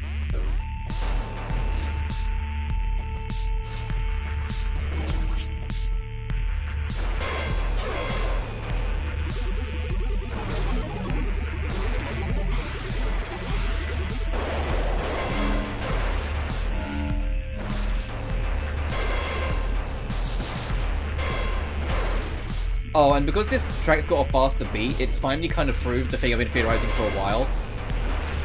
The beat for being at low health a second ago was beeping way faster because of the beat. So it does keep up with the beat no matter what. Which is another, like, huge compliment to throw this game. It's just a cool thing to do.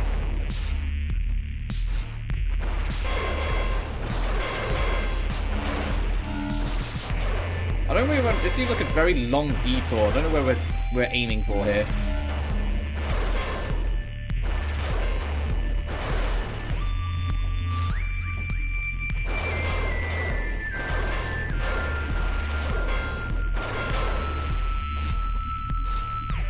I don't know where this leads. Because we already had a cut-off path and made me think that was the right way to go, but that probably wasn't. Unless it's just the way out of here, I'm about to get a new power-up. But then if we do get a new power-up, fucking, it needs to be infinite jump, because at this point I honestly don't know what else we can do.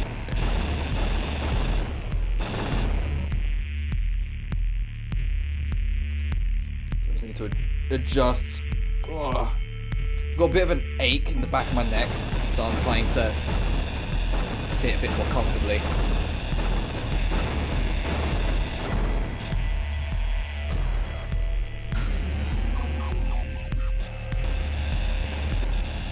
How do we get to you?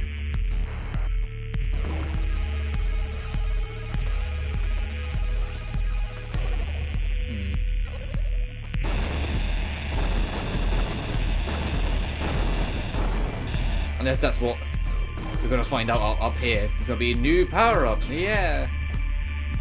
That's going to be amazing and give me everything I need. Oh, here's a new power-up as well. What we got? The red coat. Double tap to teleport. Damages tiles and enemies in your path. Oh, Jesus Christ, you fucking fly now. This is a speed boost.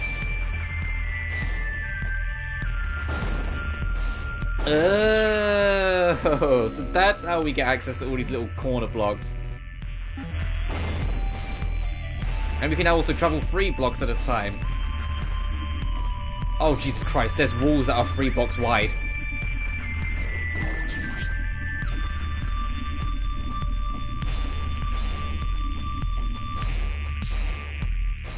That looked like there was something.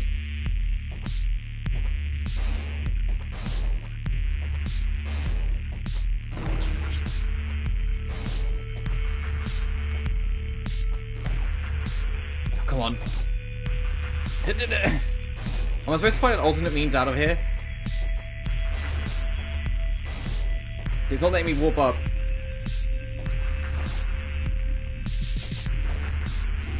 There we go.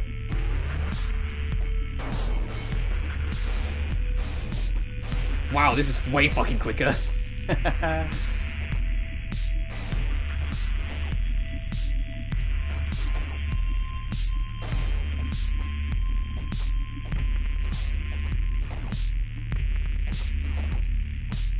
Well, I get the impression they don't want me to go up this way, but it's like, how? There's no other exit, so I have to be.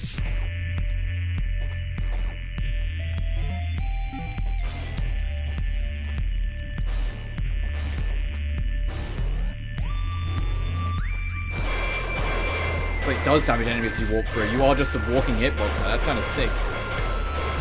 So instead of to go back to our old comparison I made before,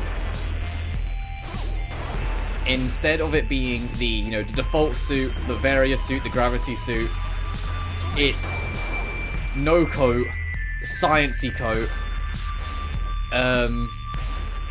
trench coat, red coat.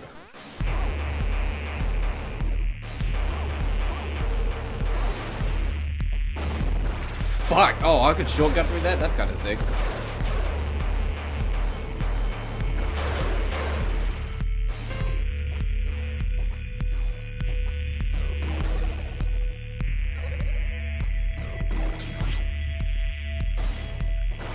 Okay. Shortcut down. Wait, Trickster style. Trickster if your dodge had an active hurt box.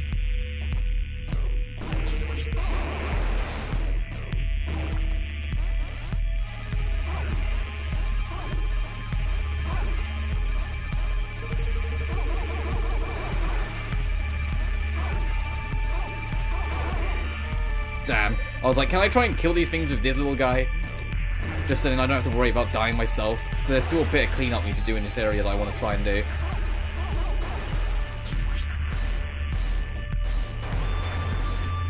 There's something there.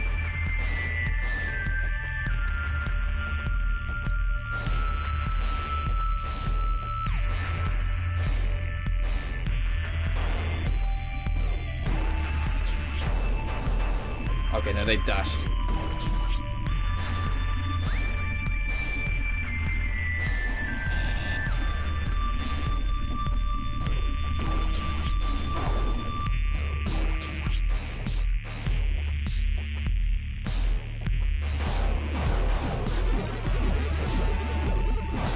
Because you really can't glitch these guys out. I kept on trying, but...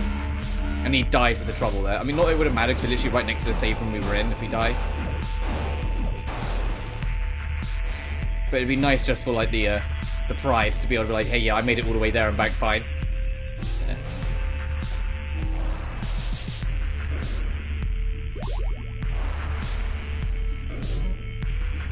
Alright, there was an... Oh, we can probably go get that file. Let's go get that first.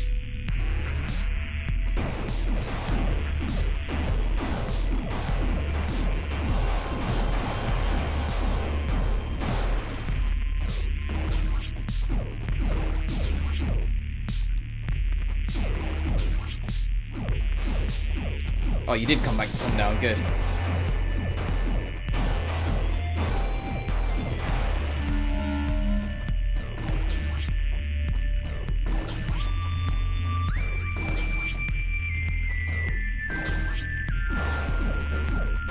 There's a slight delay when you land before you can shoot the guy out again, and I keep on trying to just like rush it, and that's why I sometimes miss my jump or just fall back down.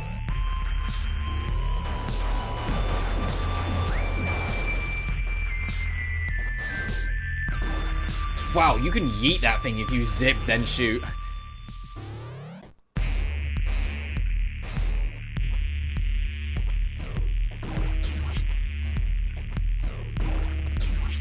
There it is. The High Priestess, Eshimina. While we are normally hesitant to recommend any course of action that the Kilivtu may have suggested, we have little choice. We are unlikely to survive this. Regardless, give them what they want. Nin Urana. We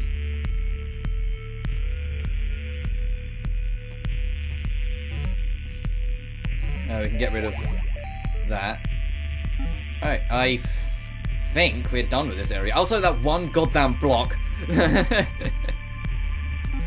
But I'll worry about that when I start 100%ing.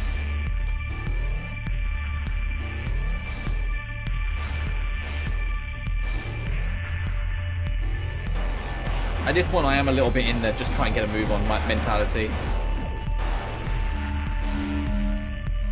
Just because once it became clear that this game is like ungodly cryptic, it was the moment I was like, okay, I'm a little less. With a whole bunch of fun lore stuff with zero reference material. Yeah, I was actually going to say that like one of the gripes I have with the story beats in this game is that the main story and all the lore stuff are like not even remotely connected. It feels like most of the time. It's just like, hey, as far as you care, and as far as you're concerned, this game's just about a dude trying to, like, you know, save an alien planet. Or it can be like this giant, like, intergalactic mini war thing with cults and shit. But it's up to you how much you register either or. Although this is what this finally was about. Yeah, we finally found our way here. You know? Like gibberish. Yeah, like there's no... It's like... Nothing's connected, so you have no reason to care. Alright, my intention... I want to go back way up to the top, where the entrance points to that area was. Because there's like a whole bunch of space that we can probably like almost fly around now. And then after that... There's only one place left to really check, and that is back in Urkana.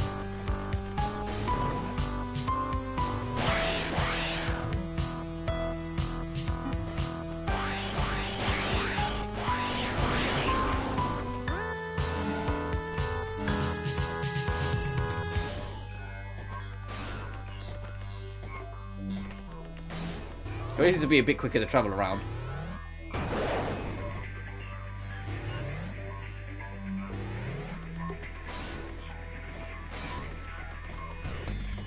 Just a pixel, just to get that pixel because it was annoying me.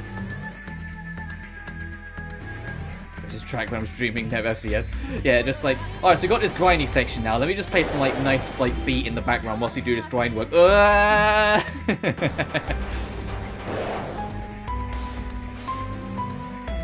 know some streamers do that, like when they're doing grinding or something in an RPG, or like trophy grinding or achievement grinding, whatever. They have like a playlist that they put on.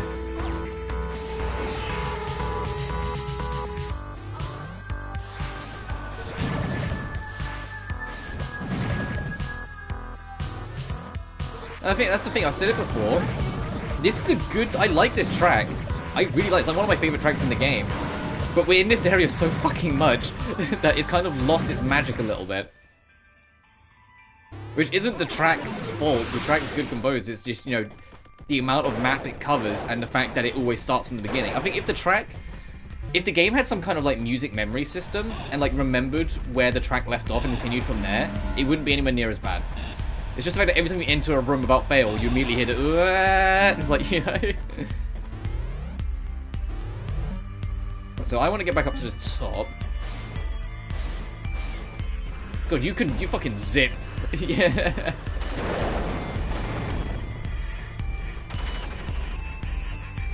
This is probably my favourite mobility upgrade we've gotten so far, because you just kind of fly around.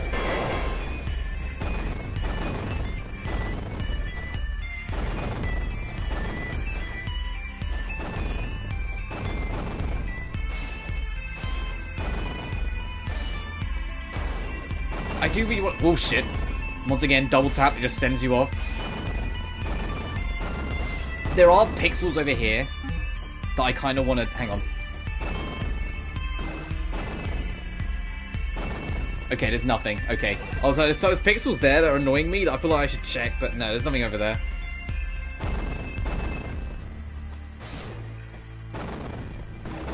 Oh, there's like this... There might be something in like the very top corner.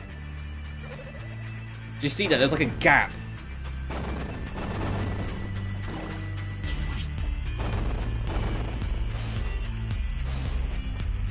Let's keep that in mind, maybe. There might be something in that corner. It might just be the edge of the map, to be fair, but it looked like there might be something.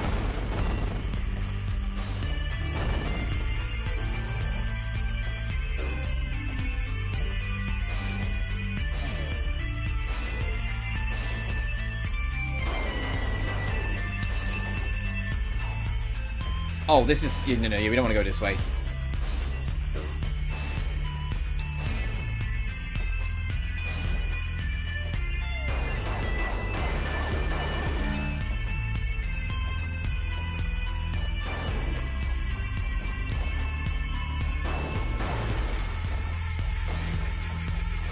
Oh, still trying to see if I can be cheeky, never mind.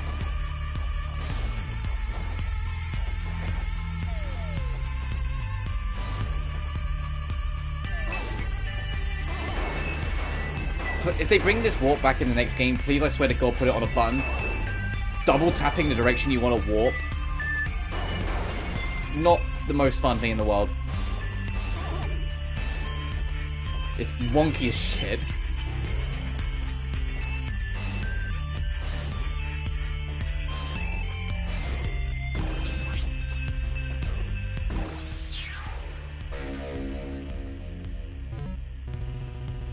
We have retrieved what remains of your belongings from the silo. The old machines are yours. The clergy awaits your instructions. You have free reign to either redeem or condemn yourselves. Choose well. That person. Okay, that's the scene in the map.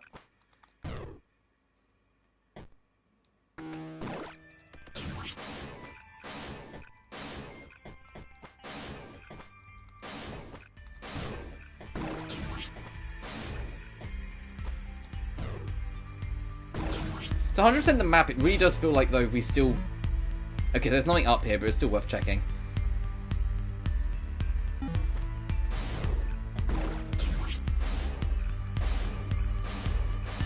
I understand the map though, it still feels like we're missing an upgrade. It feels like there's still like one thing somewhere that will like let us infinite jump.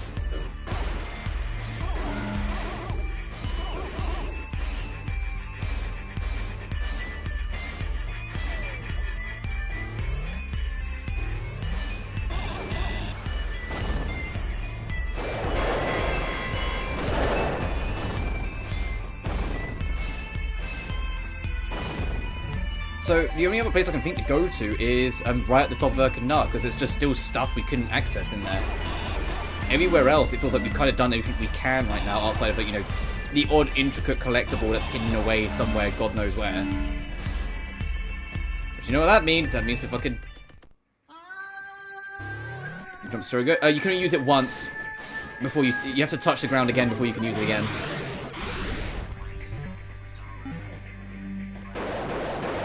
But you can jump and turn it into a double jump, or you can kind of like manipulate it a little into like a high jump. But you can, but I can't use it again until I next touch the floor.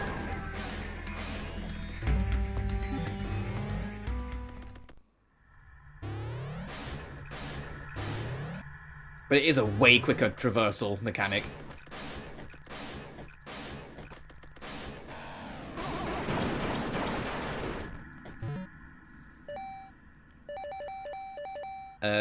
Okay, so the latter. We have to travel a bit here.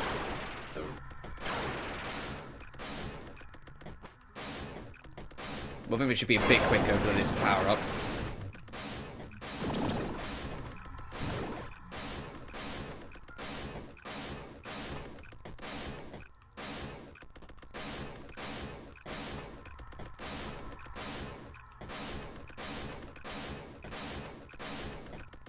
They choose the red code as an alternative, not say the same thing with other substitute. I mean, probably, because this game, like, every single, like, traditional power-up I expect to see has a really, like, out there and obtuse alternative that it's replaced with. That's genuinely really clever for the most part. There's like, oh, okay, instead of getting, you know, the ability to crouch and slide or the morph ball, you get a drone that you control to go through those areas, and then eventually you can teleport to your drone. Instead of getting breakable walls that require a bomb, you get a drill you have to get up close and personal with.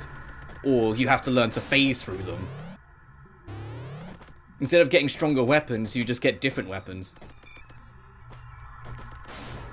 So it probably is, there probably is like the actually intended alternative. Now you say that.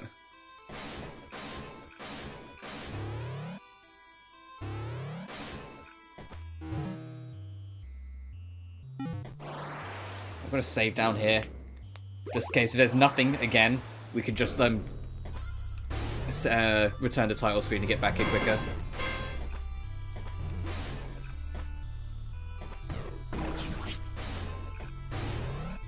Seems a Metroidvania clone, Metroidvania inspired. I mean, it is of absolute Metroidvania genre. Like, it's in the Metroidvania genre. It takes more cues from the Metroid side of it, but it's definitely doing its own thing as well. Which, to be fair, is appreciated.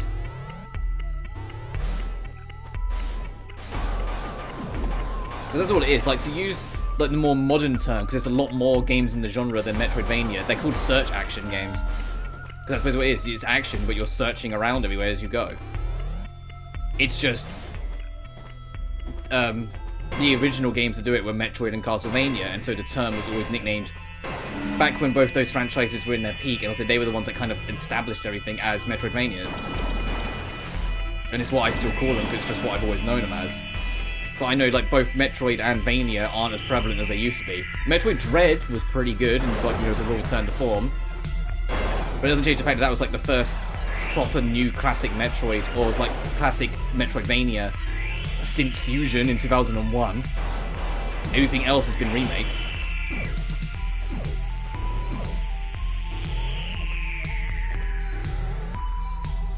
About it, yeah. Oh, Jesus fucking Christ, hello? Trace. Wow. Elsa Nova? Yes. Drones repaired my body before Ava Rusalki. Trace, I am sorry for my reaction earlier. You should not carry blame for Hephaestus' crimes. Okay.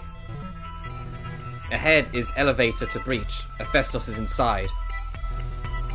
I do not ask you to kill him. Just shut down breach attractor. Why can't you do it? You're a giant flying war machine. But he will try to stop you. As always, there is a weak point. Find and destroy it. Once breach resides, I can help. But I cannot survive in breach, so be careful. Hephaestus lives. Okay. You can lock him up or something, but no killing.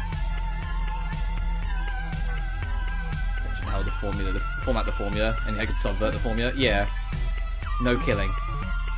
Thank you. So, this is you. I was originally soldier.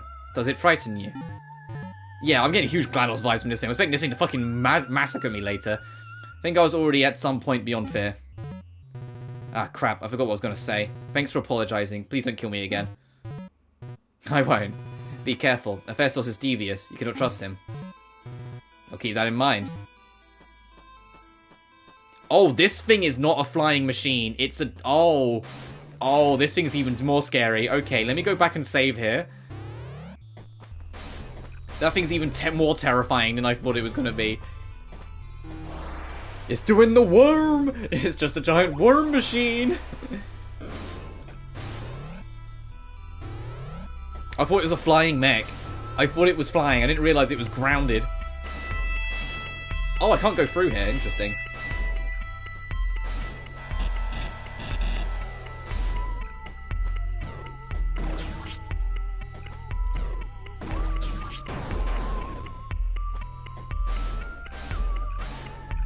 It's a goddamn serp. Yeah, exactly.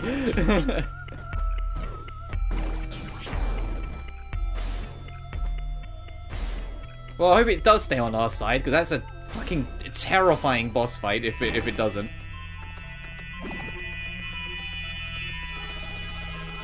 God, look how many guns on this fucking thing as well.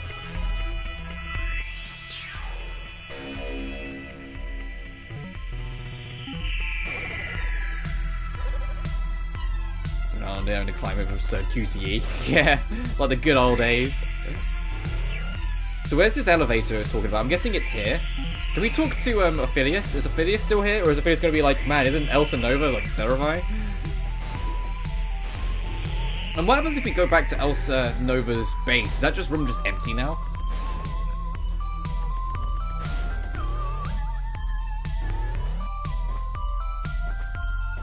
Hey, Ophelia, Elsa Nova's fucking terrifying. Okay, no, she doesn't want to talk to me.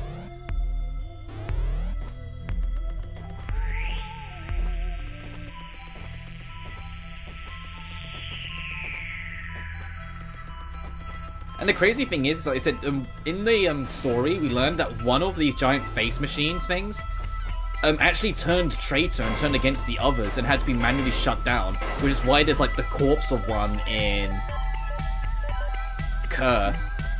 You can just find the corpse of one. I'm like, imagine if one of them came alive and attacked us. That'd be one hell of a buzz. Oh, okay.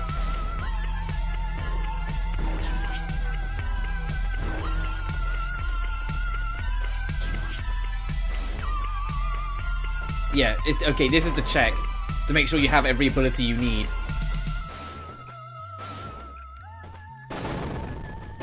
Oh, I got a trophy, Brick Breaker. So even they know that we break too many bricks. What the heck's this?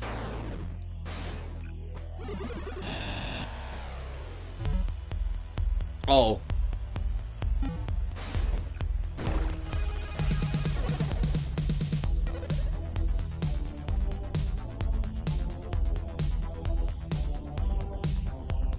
Let's carry on.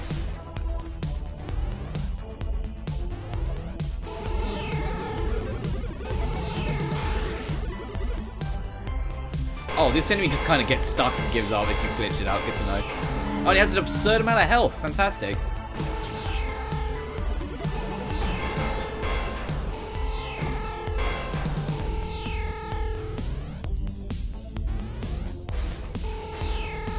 Is this a save room?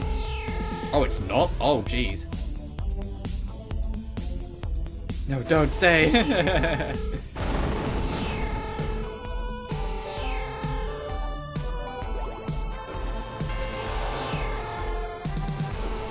Well, that does an astronomical amount of damage. Holy shit.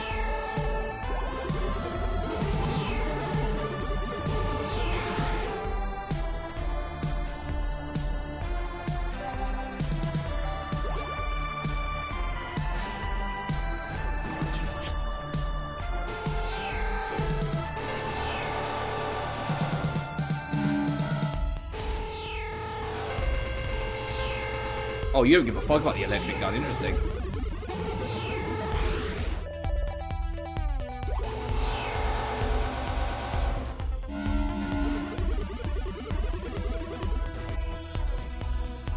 Oh, you kind of clip up the thing. Interesting.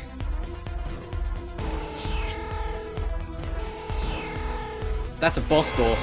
Oh fuck! I don't want to go there yet. Hang on. That's a red boss door. Hang on. I choose life, thanks.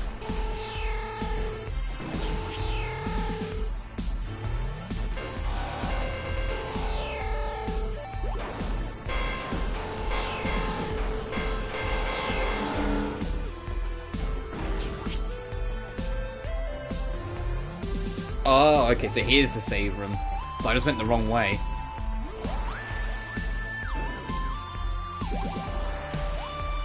Is there something? Hang on.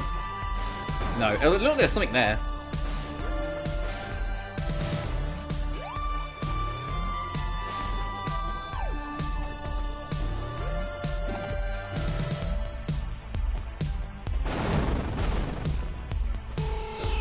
This bitch is back.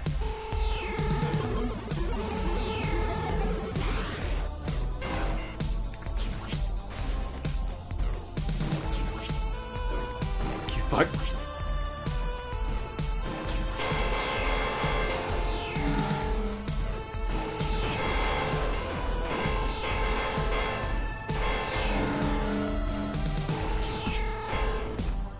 I don't see what the hell's in here.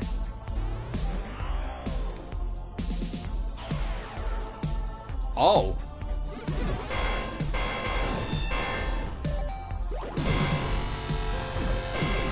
The fact that the music's still playing tells me we're probably going to get like a mini boss rush.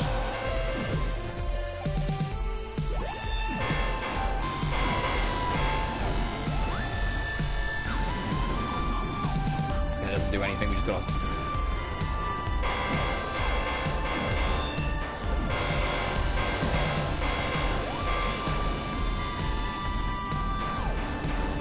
Oh shit.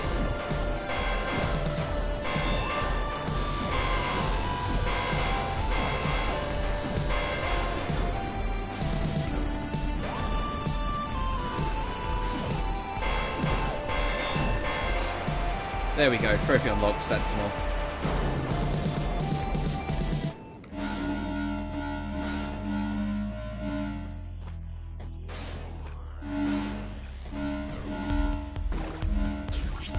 Oh, there's gonna be a bit of a... There we go. You have to kind of, like, twitch it up.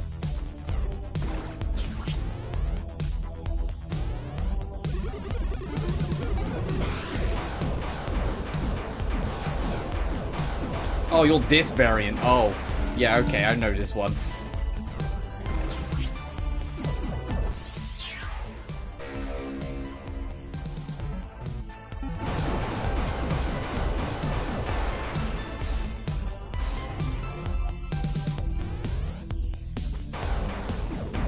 Right, is this...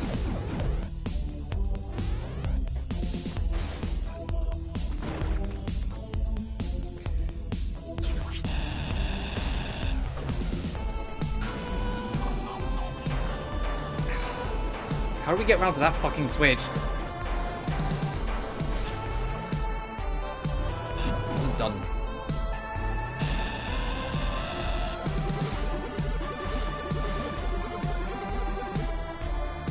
Ah, screw it, fine.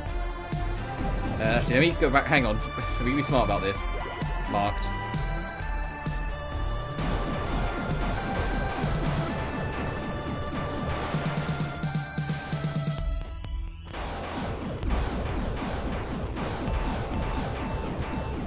Holy shit, this enemy. We have all these health up. Imagine.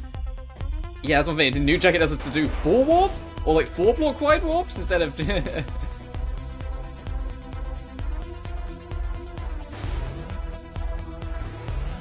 because that switch is completely isolated. Is the problem. So I can't even like shoot it through a wall or something. That's like completely fucking isolated out.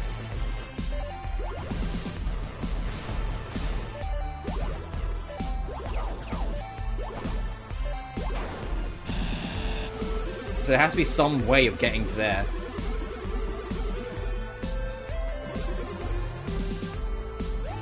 There's something else, hang on.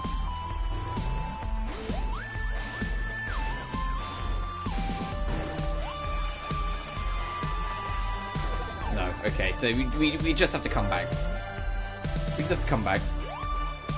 Yeah, blue coat, yeah.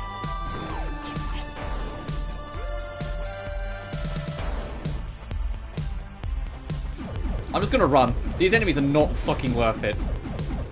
Actually, I can glitch it out at least.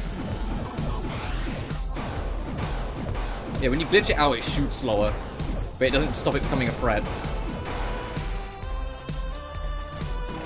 This space. Nothing? Okay.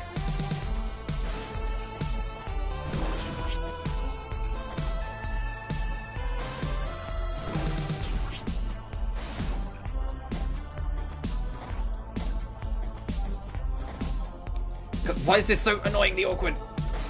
Fuck! Blue coat they changed his DMC here. Maybe.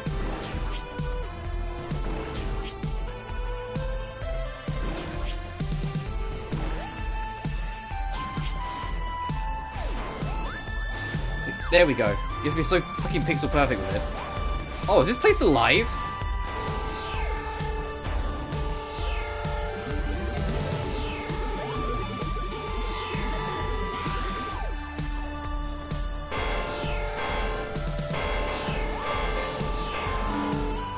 Game. Which direction's the save room and which direction's plot? Found the save room. Good. I usually lose that 50-50.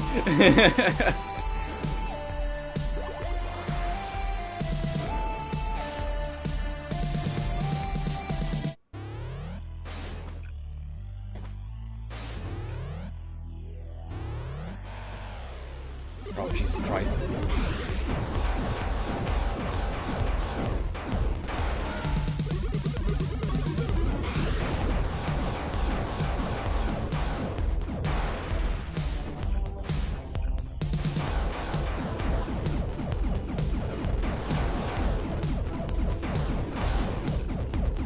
Fuck it, you know what, I'm just gonna carry on. Screw that enemy. Oh god, there's more of these shits. These things are vicious. Ah!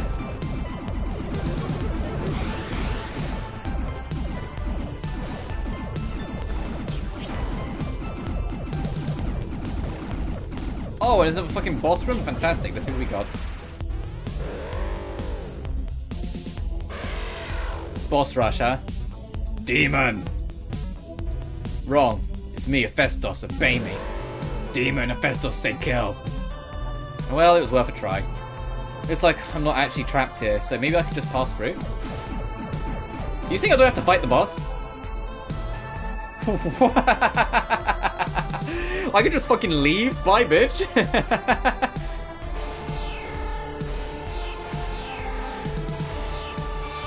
That's kind of funny.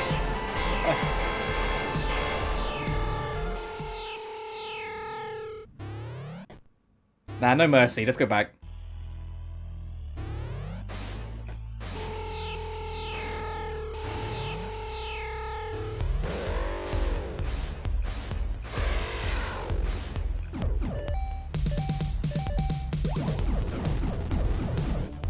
You can literally just leave. That's hilarious.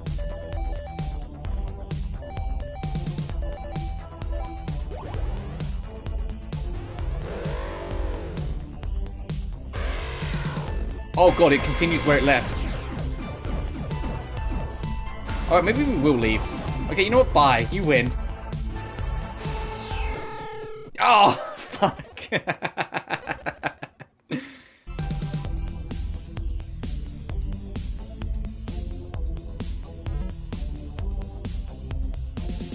No, but here's the thing.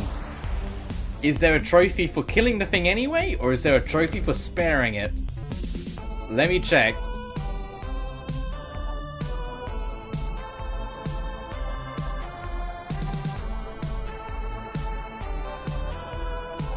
Spare it.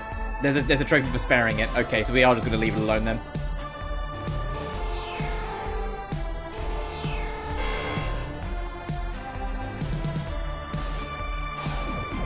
I just quickly checked, but yeah, there's a trophy on my quick select that says it's called Mercy. It says spare the variant.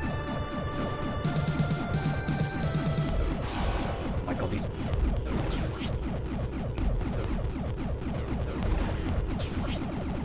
We didn't get the trophy didn't pop when we left the room, so I'm guessing it's just like at the end it'll be like, hey, at the end you happen to not kill this boss, huh?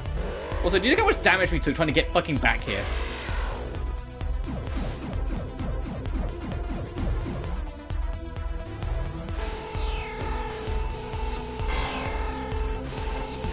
Get me out of here.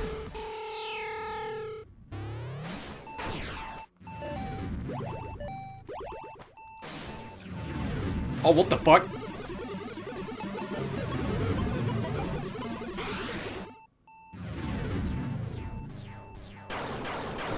Yeah, I was gonna say, you shoot slower, but that doesn't mean you're not a threat.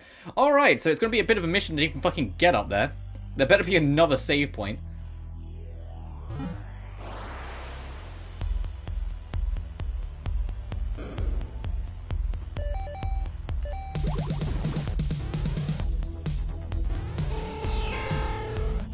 Fucking Christ.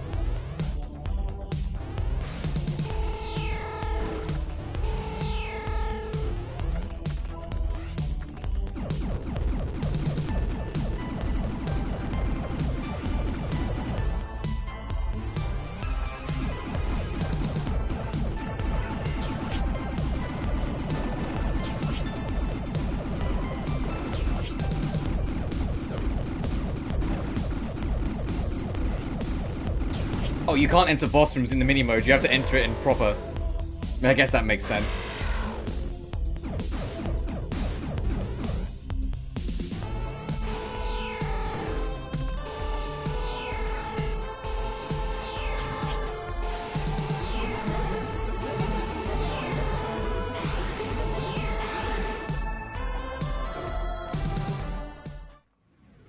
Alright, now let's try not to get massacred up here again.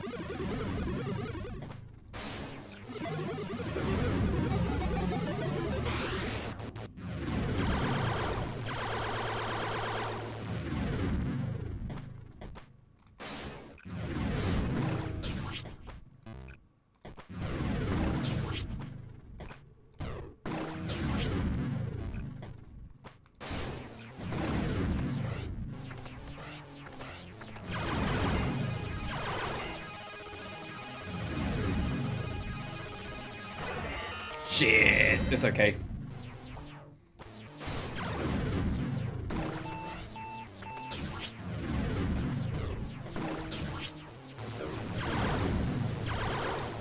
God, these things are vicious. Holy hell.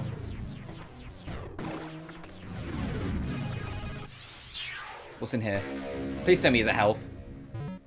Oh, a letter. Drushka's suspicions were correct. Rebirth logs showed that a man named Hephaestus came here once before. Hundreds or possibly thousands of years ago. Oh, our main big bad.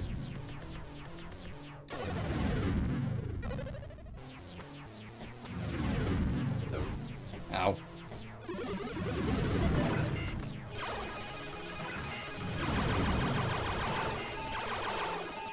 So we will win this engagement.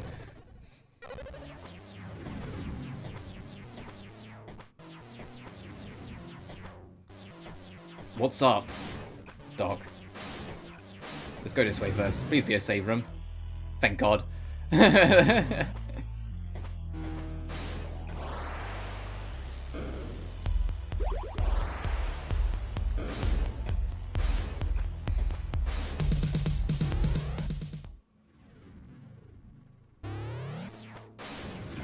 don't want to fall down into that hell again.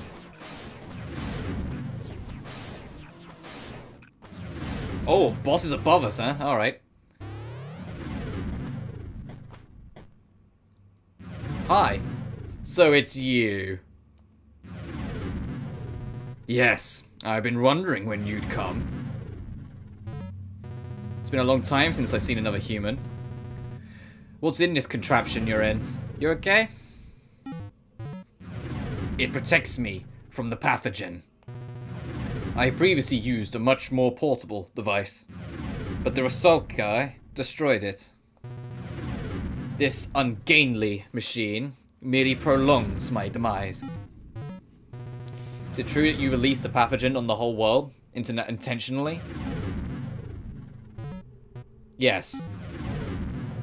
Then you'd better do some explaining. If I tell you too much, your captors will try to kill you. But try this. Long ago, this world, Sudra, was the doorway to an unrivaled civilization.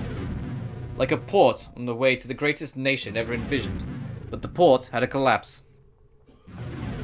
By the time I came, they barely remembered who they were. They regarded their own technology with superstition and religious reverence. When I first crossed the breach from Earth to Sudra, I was expecting to find enlightenment.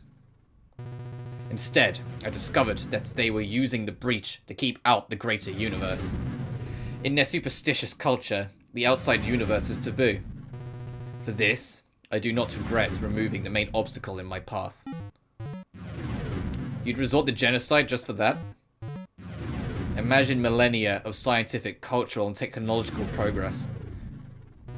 A civilization so advanced that our world is prolific in comparison.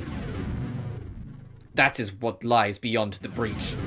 Death, disease, war, famine. These could become things of the past. The four horsemen of the apocalypse, but then what will people write about? But the Sudrans were obstinate. This was the forbidden fruit. The loss of a single people balanced against the whole of humanity. How else could I choose? Well, you did it. You have the breach attractor now. Why not just shut it down? The Rusalki were the flaw in my plan. They are masters of war. Yeah, I'll fucking believe that. With those giant mechs. If I disable the breach attractor, I free them too. But Trace, with you at my side, we have a chance. Oh, here we go. Will you help me? Let me think about that for a bit. Okay, I thought about it. My answer is, hell no. You self-righteous jerk. I know. He had to play along. He's like, let me think for a minute. I'm really thinking. Have you given it a thought? Yeah, I've come to my conclusion. Yeah, no.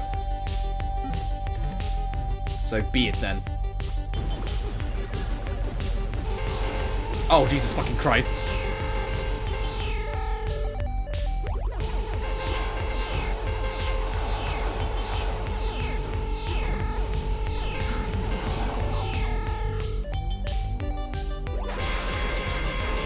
Oh, you can glitch these bitches out? That's hilarious. Yeah, not so tough now, are ya? Oh, he keeps on spawning more. Oh.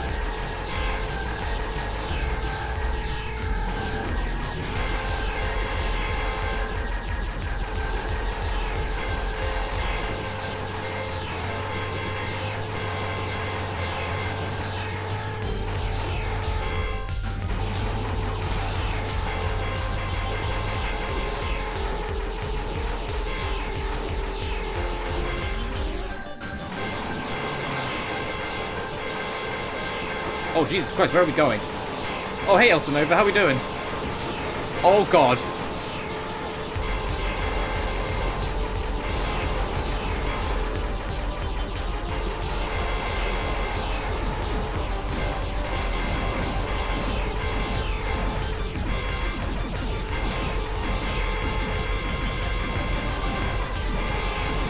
I need help. I need one of these things to...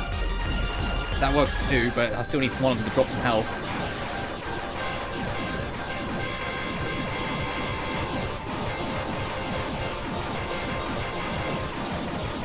I didn't drop any health.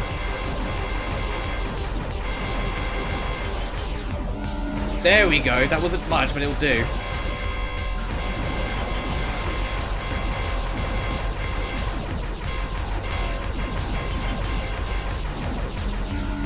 There we go. Now we're back in business for a bit longer.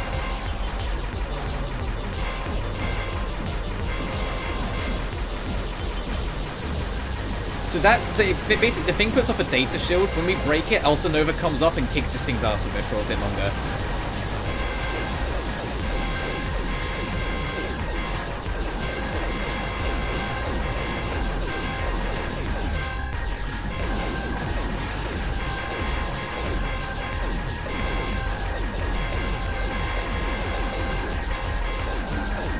need to try and kill one of these things, try and make sure I get some more health in.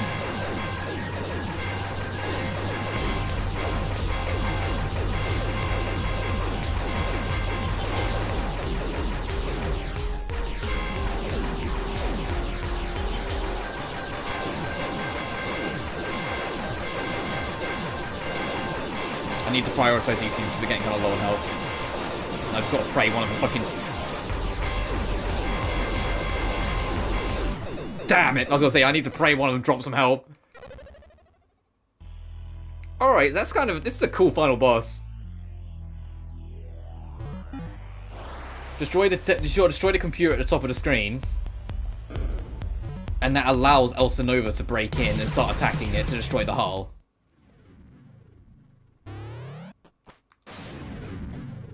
Stop dropping down.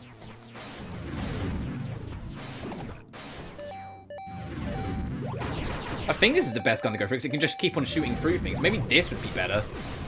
Let's try the reflector for a bit.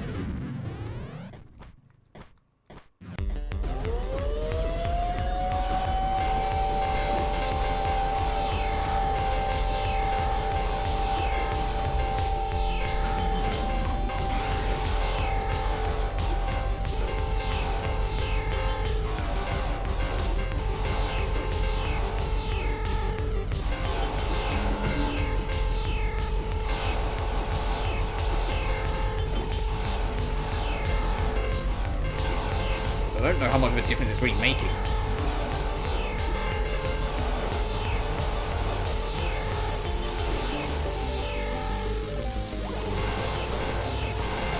So this isn't too bad for clearing them out, but you can't reach the thing at the top, so it's kind of worthless in that sense. That's definitely not going to reach.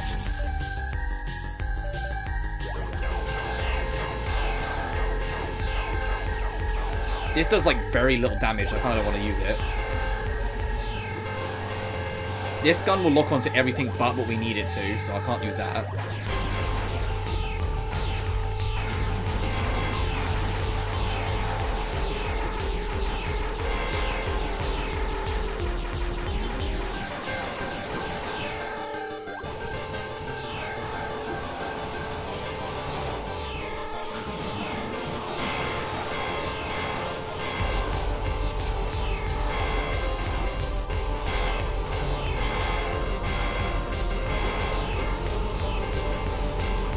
Get in there, Elsinova.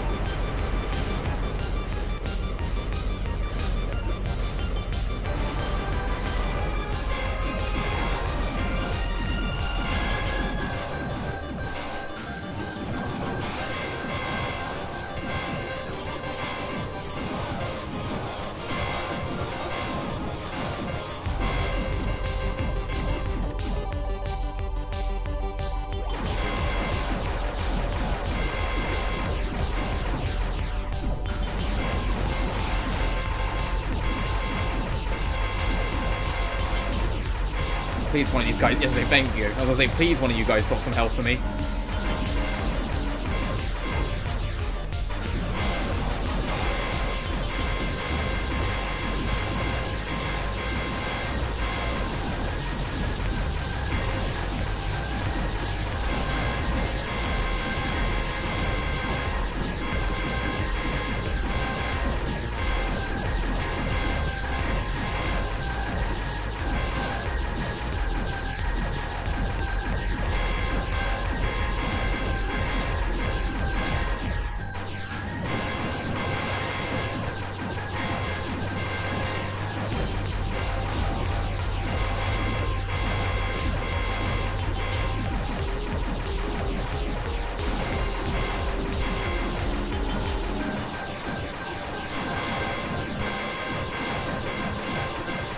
I'm trying to use like the glitch warp to basically give me iframes, and because it does damage in the background, try and like multitask a bit. Get some iframes and do a little bit of more chip damage.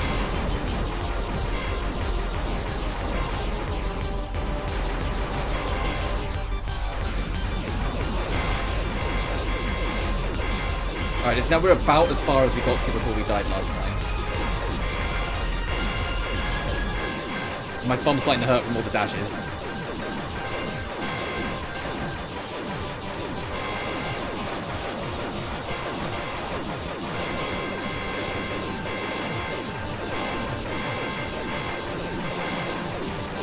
Damn it, I need one of you to drop some health. Like, really badly need one of you to drop some health. Please. Damn it! So in the third phase, their guns do more damage. Got it.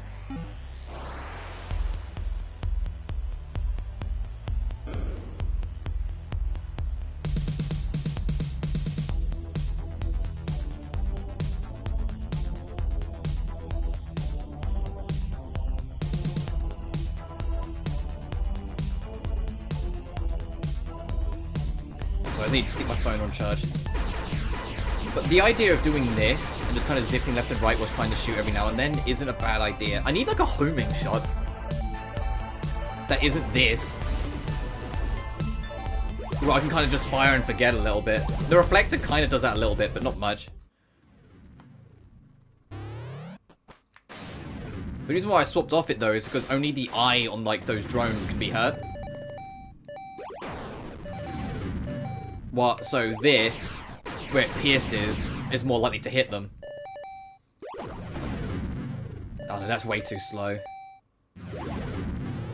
Alright, back in we go.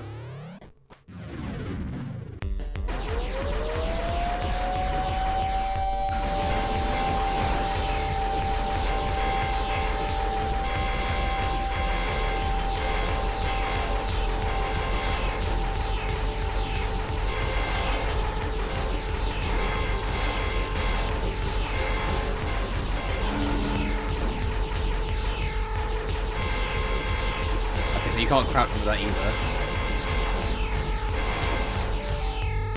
Could I be cheeky and kind of do that?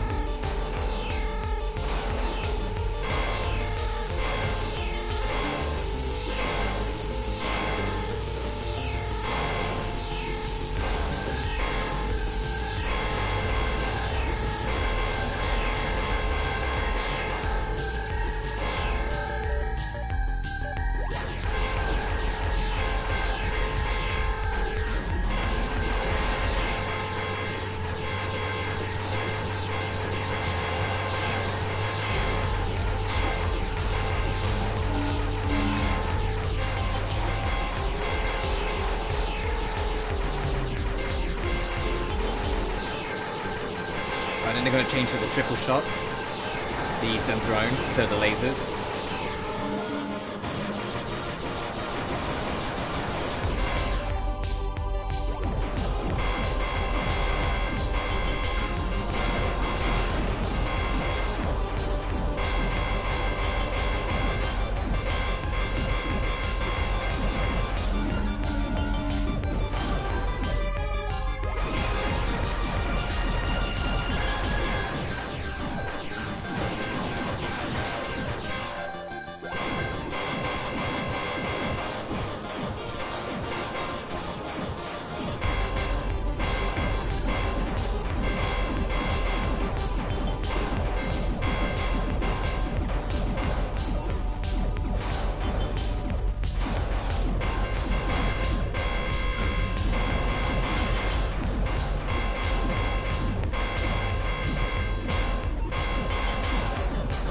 I think these drones get a little more health as well each phase.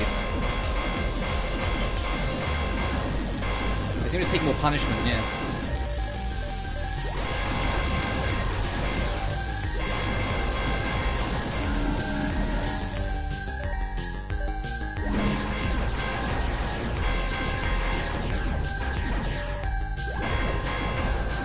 When they're down like on the ground with me, that's when I should be trying to get rid of them. But when they're like up above, I can kind of leave them a little bit.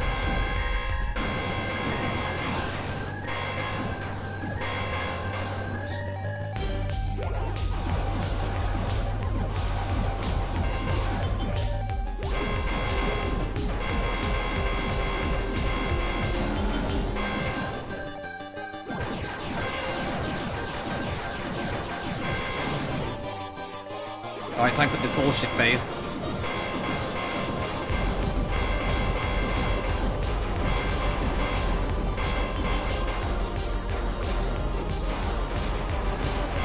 Now they're going to start doing insane damage. Yep.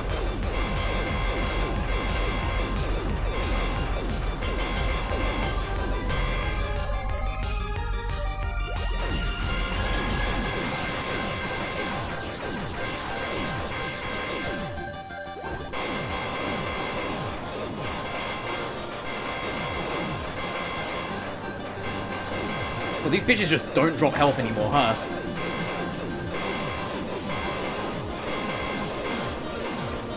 Yeah, these guys have negative interest in dropping health now.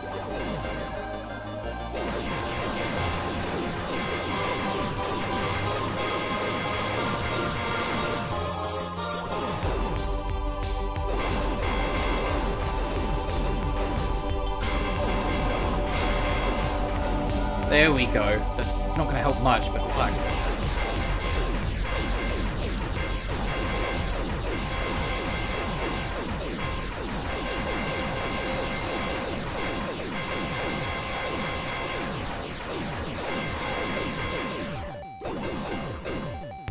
I mean, at this final boss for so long, the track ended.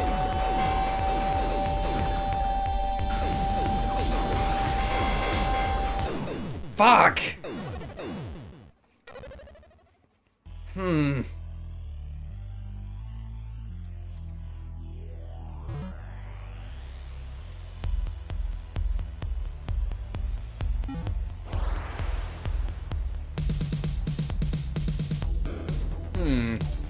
Think about this.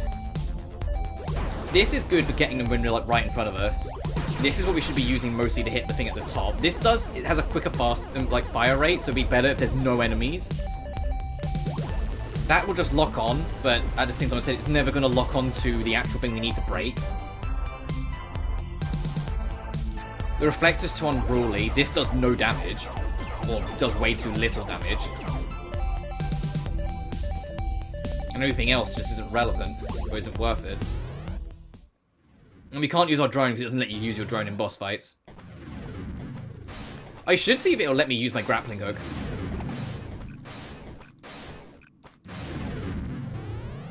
Because if I can hook to the ceiling and be like right next to it, maybe I can kind of bullshit it a little bit more.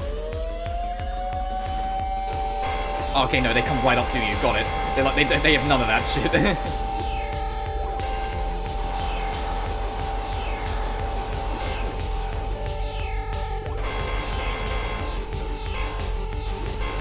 Yeah, they come right up with you if you try that. They don't let you do that shit at all. Fair enough. Wasn't really expecting the game to let me get away with that shit.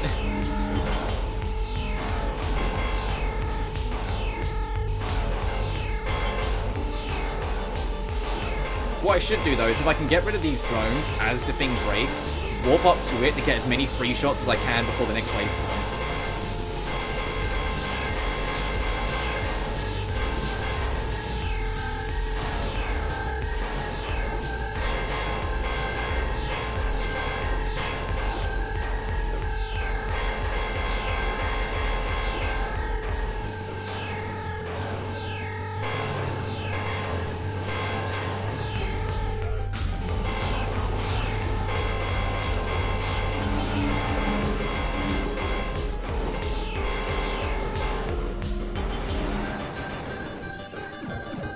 Well, no, I missed my chance, but you get the gist.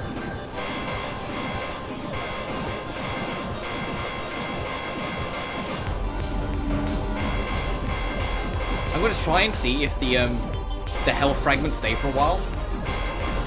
Because if they do, then we can use them as a source of heal later, like when we need it. Or I can get knocked into it and take most of it, and as soon as I say that, fuck me.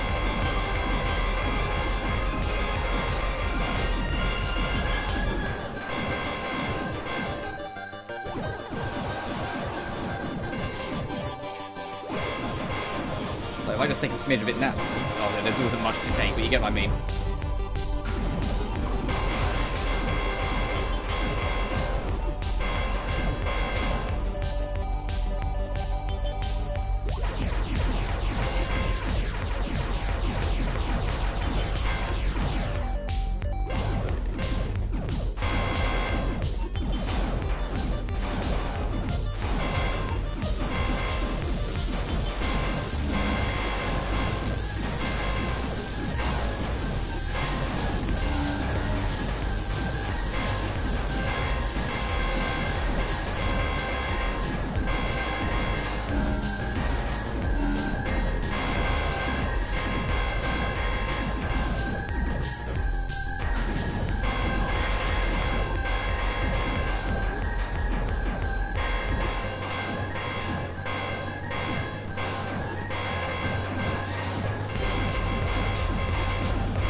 Alright, now the real fucking fun begins.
Please kill it. Before this thing fucking kills me.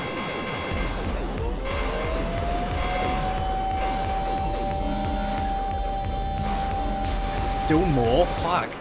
Never mind, it's done, it's done. Oh, thank God. I was about to say. We did it. Oh, Jesus. That was a good boss fight. Fucking hard and gets a bit maniac at the end. What I started doing is that because if I kept on mashing warp up, it gave me more iframes. But what I noticed is that 2 drones always stuck above you. The last one, it wasn't that it was going to ground level, it goes to whatever height you're at.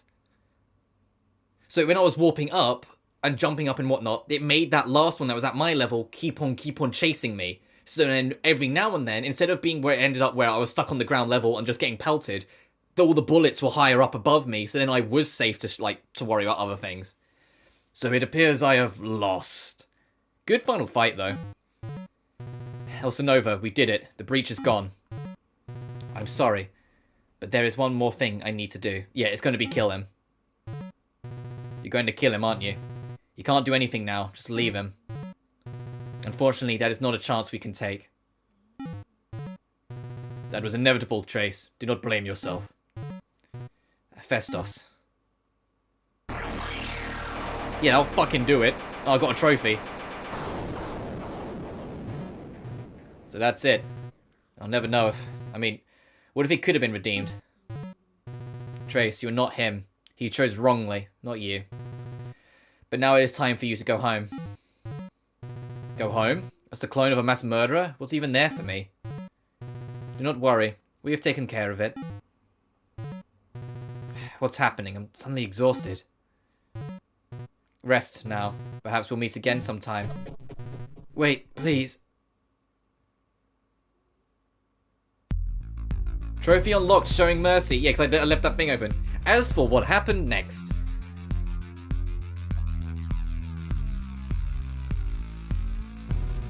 I was back. But this was different. It was as if nothing had happened.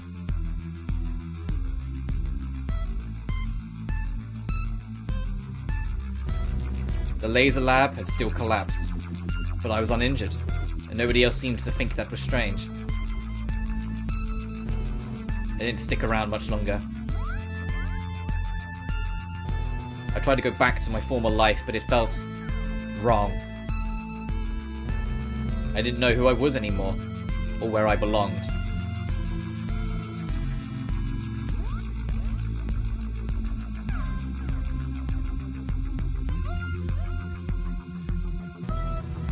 I had to get back to Sudra to find the truth of things.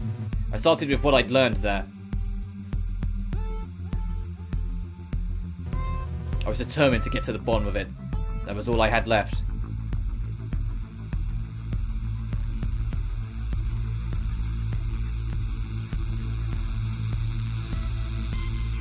Oh! Like I said, if we 100%ed the game, and if we beat it under 4 hours, that ending continues. Developed solely by Tom Happ in memory of Max Happ, my best friend. Oh. Business and mark. Oh no, here comes all the business shit that had to happen. Much fun, send me back, yeah.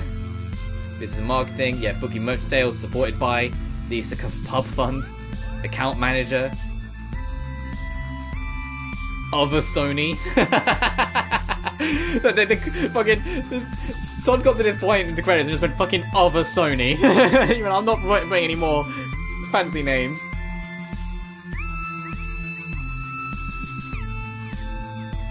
Localization, the SH Entertainment localization.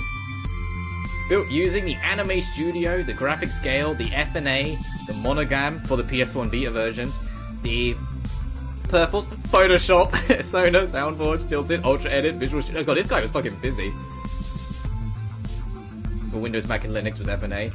And some special thanks to The Apocalypse. Yes, I also want to thank The Apocalypse. Mike Emerson. I'm not that I'm reading any of these names out. It's not like I know any of them. Was that fucking Buster Wolf from King of Fighters? Cry the Wolf, Duck. I'm trying to see if there's any interesting or funny other nicknames here. A lot of that, I'm guessing that's his family. Hap, Judy Hap, Laura Hap. I mean, to be fair, I'd do that. If I directed the game, I'd probably thank a lot of my family.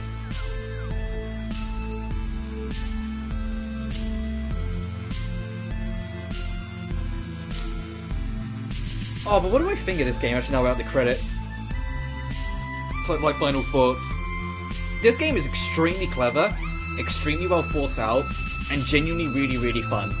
I do have nitpicks though, but my nitpicks are more to do with the fact that it's tied, of what genre it's tied to. Like I said, ever since like Super Metroid. Oh shit, that's him. So he did find a way back by the looks of it. I think. Ever since Super Metroid, there's been little things that have like helped and like little quality of life that made things easier to explore. And like Castlevania Symphony of the Night's a whole different beast, but still. And this game embraces like deliberately only some of them. And I get that it's probably an artistic choice. Like I said, there is no quick travel. You have to manually run around everywhere. There is, you know, minimal main story. It's more like, oh, here we go. Like, you go chase the robots. Total time, 9 hours. Yeah, 4-hour speedrunner. 67%. Oh, God. Death count. Oh, 30!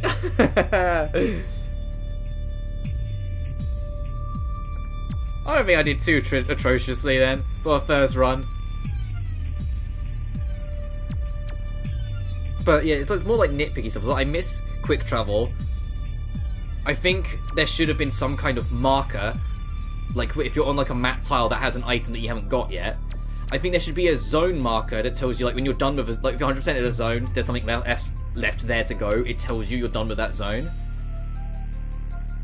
But that's kind of it. And I also wasn't a big fan of the lore. It wasn't that I didn't like it, it's that I felt like it meant nothing. The main story is just, you're a clone of a big bad fuckwit who like caused a lot of damage to this alien world. You fix the problem, and then you get sent home. And it's like, I must know more, and then he finds his way back to the world eventually. The outside lore of all these armies and cults and religions and all this other stuff means fucking nothing to the main story. Like, none of it matters. It's just like, I guess it's just extra tidbit and lore and all that shit, but it means nothing in the grand scheme. You just kind of do it and carry on. You know? Like, you just kind of get these bits and then carry on and don't really think about it again. Which I think is a shame, because there was some interesting stuff to read there, and it's like, I feel like some of it should have been integrated into the game a bit more, instead of just little extra reading of this like cults and wars and religions and all this other stuff in the background. It should have been more integral to the story. Music's phenomenal. Graphic art style I think is really cool and I like it. The game controls like a dream outside of the grappling hook. The grappling hook is like the only thing that doesn't control well, in my opinion. It's very stiff, it disconnects you automatically when you reach the edge, so you sometimes just get thrown out without being ready to. It feels like that could get a lot of fine-tuning and be cleaned up to just be more accessible and more effective. And some of the collectibles, we've managed to find only some of them along the way, but some of the items for the percentage complete and whatnot feel just a tad too fucking cryptic for its own good. I get hiding things, and I get making you think outside the box, and I'm entirely in favour of that. But some of them make you kind of go, what? Huh? Like, some of them felt like we just kind of stumbled into by mere happenstance. And I think trying to 100% this game will really highlight some of that. Of, like, some of the issues, some of the problems. Where does it actually put us? Okay, just outside the final boss door. Got it. We're not even that far into the stream. Yeah, we're 2.5 hours. You know what I'm going to do then? Just for a little bit. We never found that, where that one is. There's a pixel there we missed. Oh, big chunk of Eden we missed. I feel like there's probably like one more like major super secret power-up we're missing that would allow us to access some more of the map. Oh, I can criticize Indy. And I'm going to. Indy is, I get its purpose. It's the through line that connects every single part of the map to one another, right? There's nothing else there. It's just a through line. And I think that was a waste. I think they could have done more with that. I said they could have done a proper quick travel or had some kind of unique system. I said there's a robot there, there's a robot there, and a robot there. And there's one in Eden, and there's a spot in Yukina. I think they should have been the quick travel, because then you still have to do a bit of running around. You want to go explore the edges, you have to make the run for it. But it would have sped things up, and maybe Indy could have instead been like a mini contained area that was actually a bit more. I am curious about what that little like light system is in the top right of Indy. Do you see it? Is that just trying to tell you that it's just like a passage? Or is it telling me how many collectibles I'm missing? Because it's probably what it actually means. Because there's one in Absu as well. So there might be like major power-ups in. Let's do that then. Let's go back to Indy and see if those two lights mean anything. And then go back to Absu and see if we can locate what that purple dot is. Because that might actually be telling us where those things are before we start exploring other things.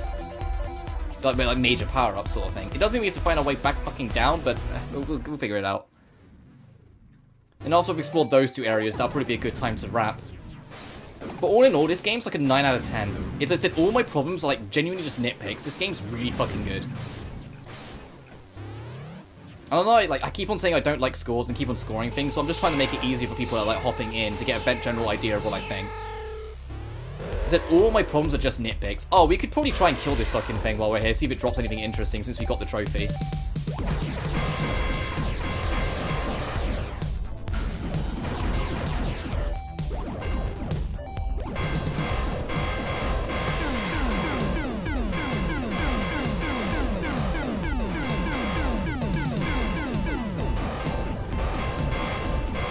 Well, it might kill us first. Let me give this guy a couple tries. So we got the trophy for showing mercy. The trophy popped after I beat the final boss. So I'm guessing it's like their way of making sure you spare it, and you don't just leave the room, get the trophy, and immediately fucking turn back and end it.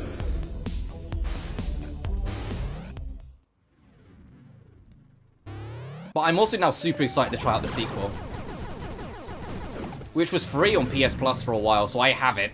Well, I don't have to buy it, I've just got it, so that's definitely something we'll do at some point. But not straight away, because this game, with its complications and like all the extra exploration we had to do, my brain's a little tired. It's why I didn't go like play this again immediately on Sunday, just to kind of give my head a break.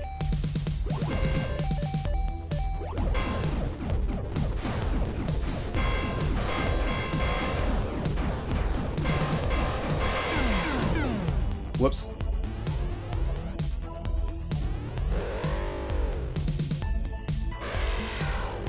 Okay, so it maintains its health, so if you end up leaving, that's not the end of the world.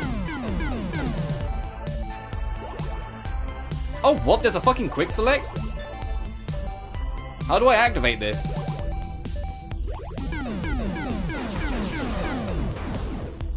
Oh! Well, I found what the quick select is. You press the right stick in. Took me beating the game to find it, but we found it.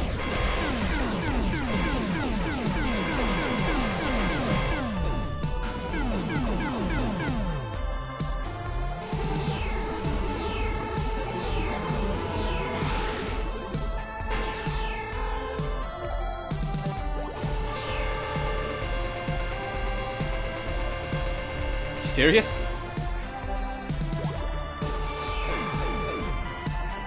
Oh! They move at my command.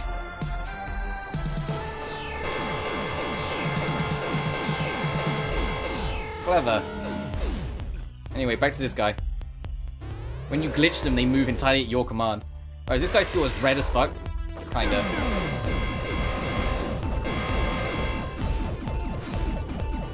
Can you see what my strategy is here? Oh no, that's not an enemy I want to fight.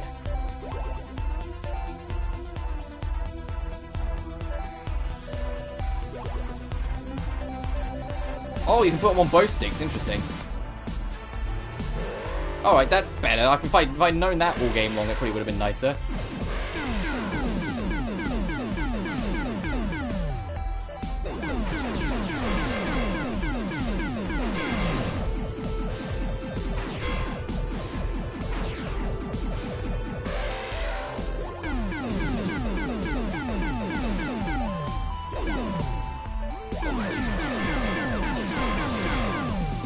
Oh, I didn't mean to leave the room.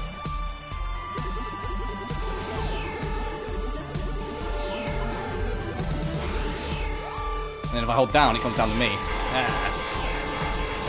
Be a doll and drop some health, thank you.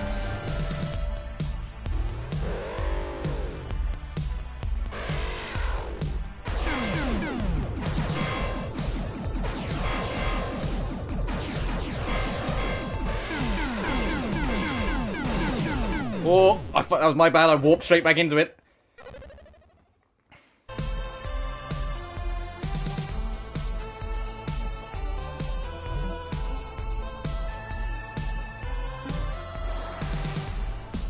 But I'm also genuinely really curious about what the sequel will do. Is it going to be same protagonist? Is it different protag? Similar circumstance? You know what I mean? Like,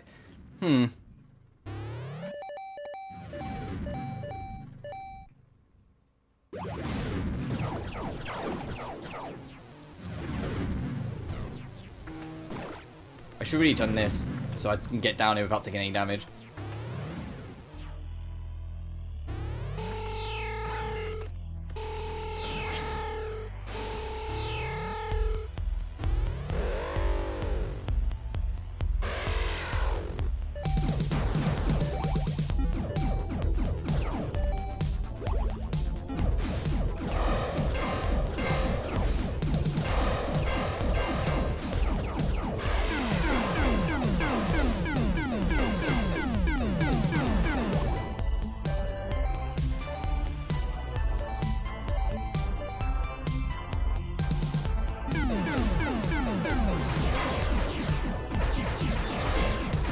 Does insane damage. I suppose it is like the hard mode version of the game's first boss.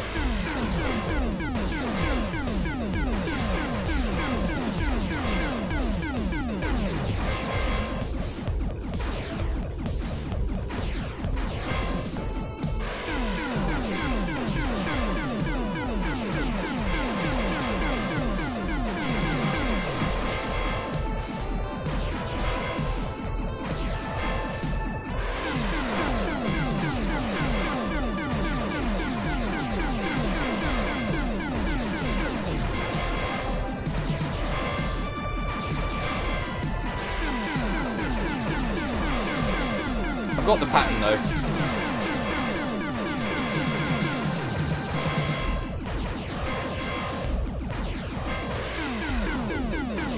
And it's nearly dead, so it's shooting faster.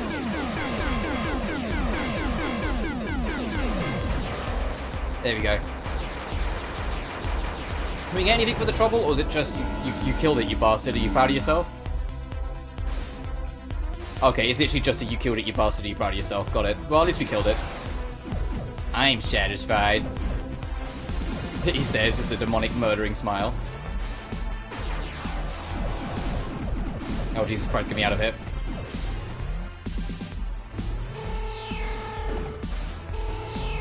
Alright, so in an effort to try and vaguely redeem Indy, let's see if we can find what those two dots are and if they lead to anything of interest.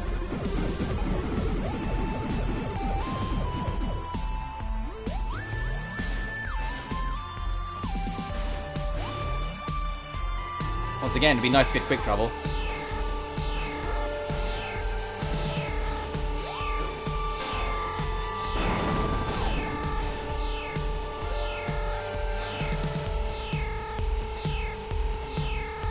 I know I said in my schedule that tomorrow I'd do more Dangan 2, but it'd only be for one stream and then SpongeBob, and so we wouldn't get the whole, probably wouldn't get the case done.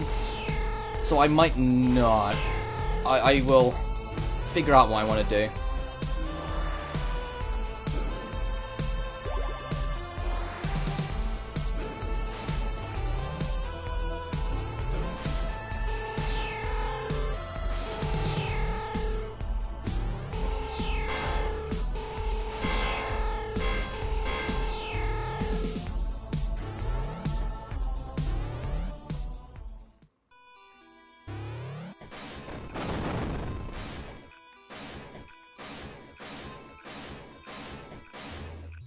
Oh, you can warp down more than once. Is Big Gulp's back here? Yeah, of course she is.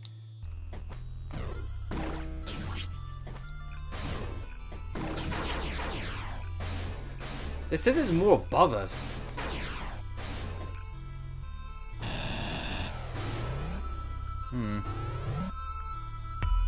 Actually, no, it'd be quicker to go left.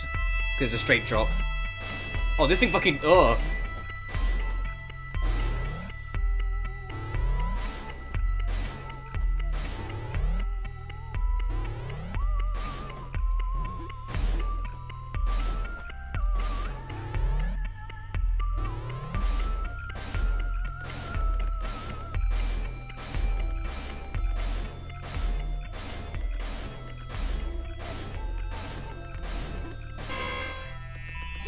Oh, and I never got the trophy for glitching out every single enemy, so there's still one or two of them out there that I'd never found.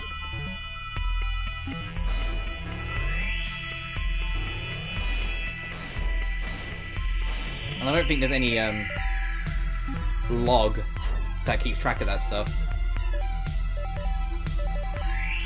Yeah, we're missing potentially 2 upgrades. Missing a lot of notes, that makes sense. We haven't found many codes, we only found these fucking 2. And we don't even need the latter one anymore, I don't think. Actually, that's what I could do before I wrap up. Look up codes. See if there's any fun ones.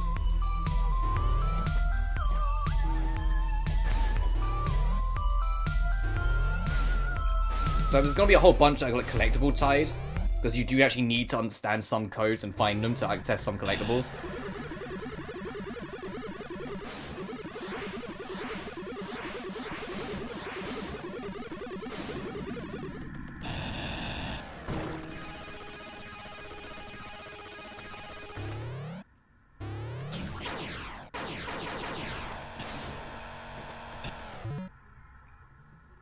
There's 2 dots here. There's a yellow dot and a purple dot. But it's also just like, you know, a blank, like, flat land. So it doesn't really tell us anything.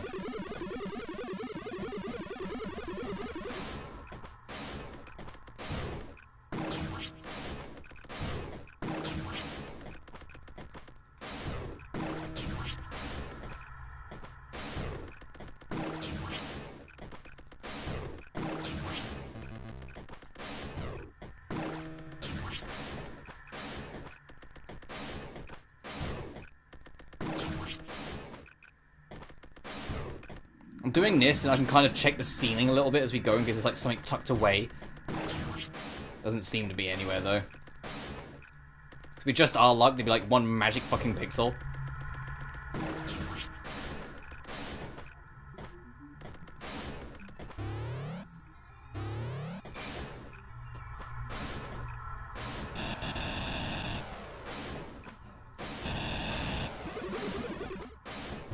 And that goes into there, so... I don't think there's anything of interest in here.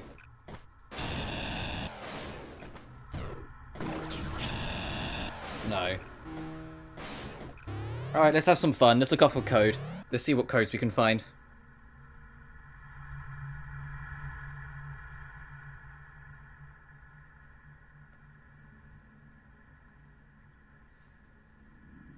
Passcode feature, let's go.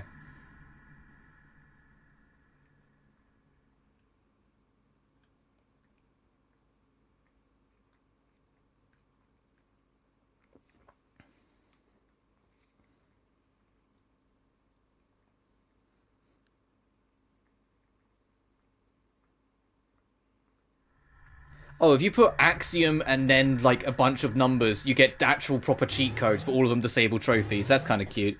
You can do cutscene viewer.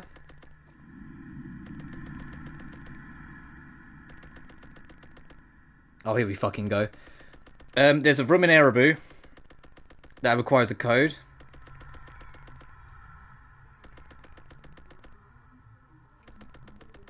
There's a note we can find that has another one.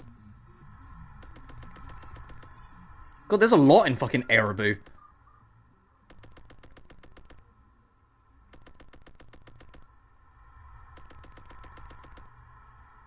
You have to glitch out a certain enemy in one room and it gives you a code? Fucking Christ. Oh, hang on. I found the best one. Hang on.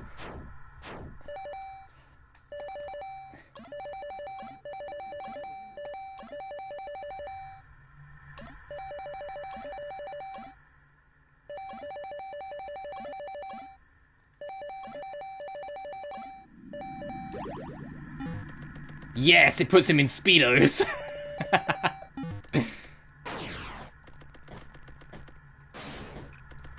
Oh, Jesus. Oh, found the actual quick travel then.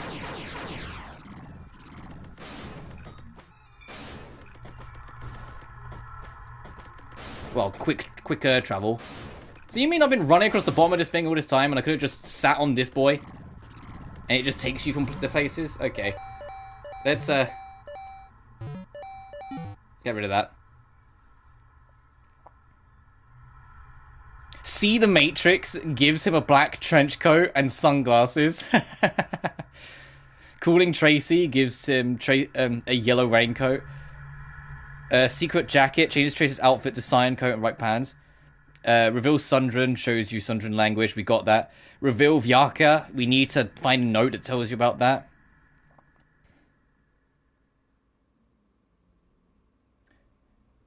But track and then put in whatever number you want. And it says found by decompiling the game code. So, no. Secret window allows access to debug mode. Ooh.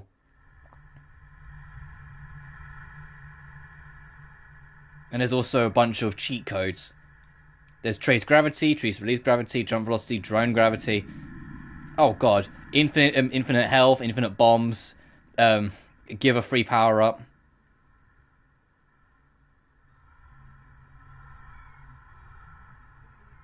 Oh god, the code system's back in Axiom Verge too. Fuck. Alright, that's okay. That's enough for me. It's cool that these secrets are here.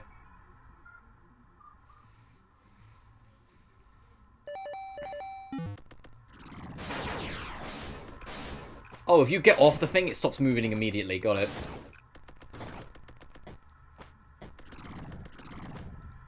Yeah. So you want to go the other way, you can immediately just jump off.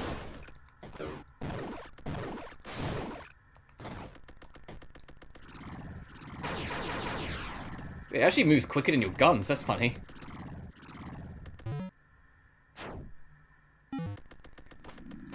I'm gonna go save here and return to the title screen, and I think I'll wrap.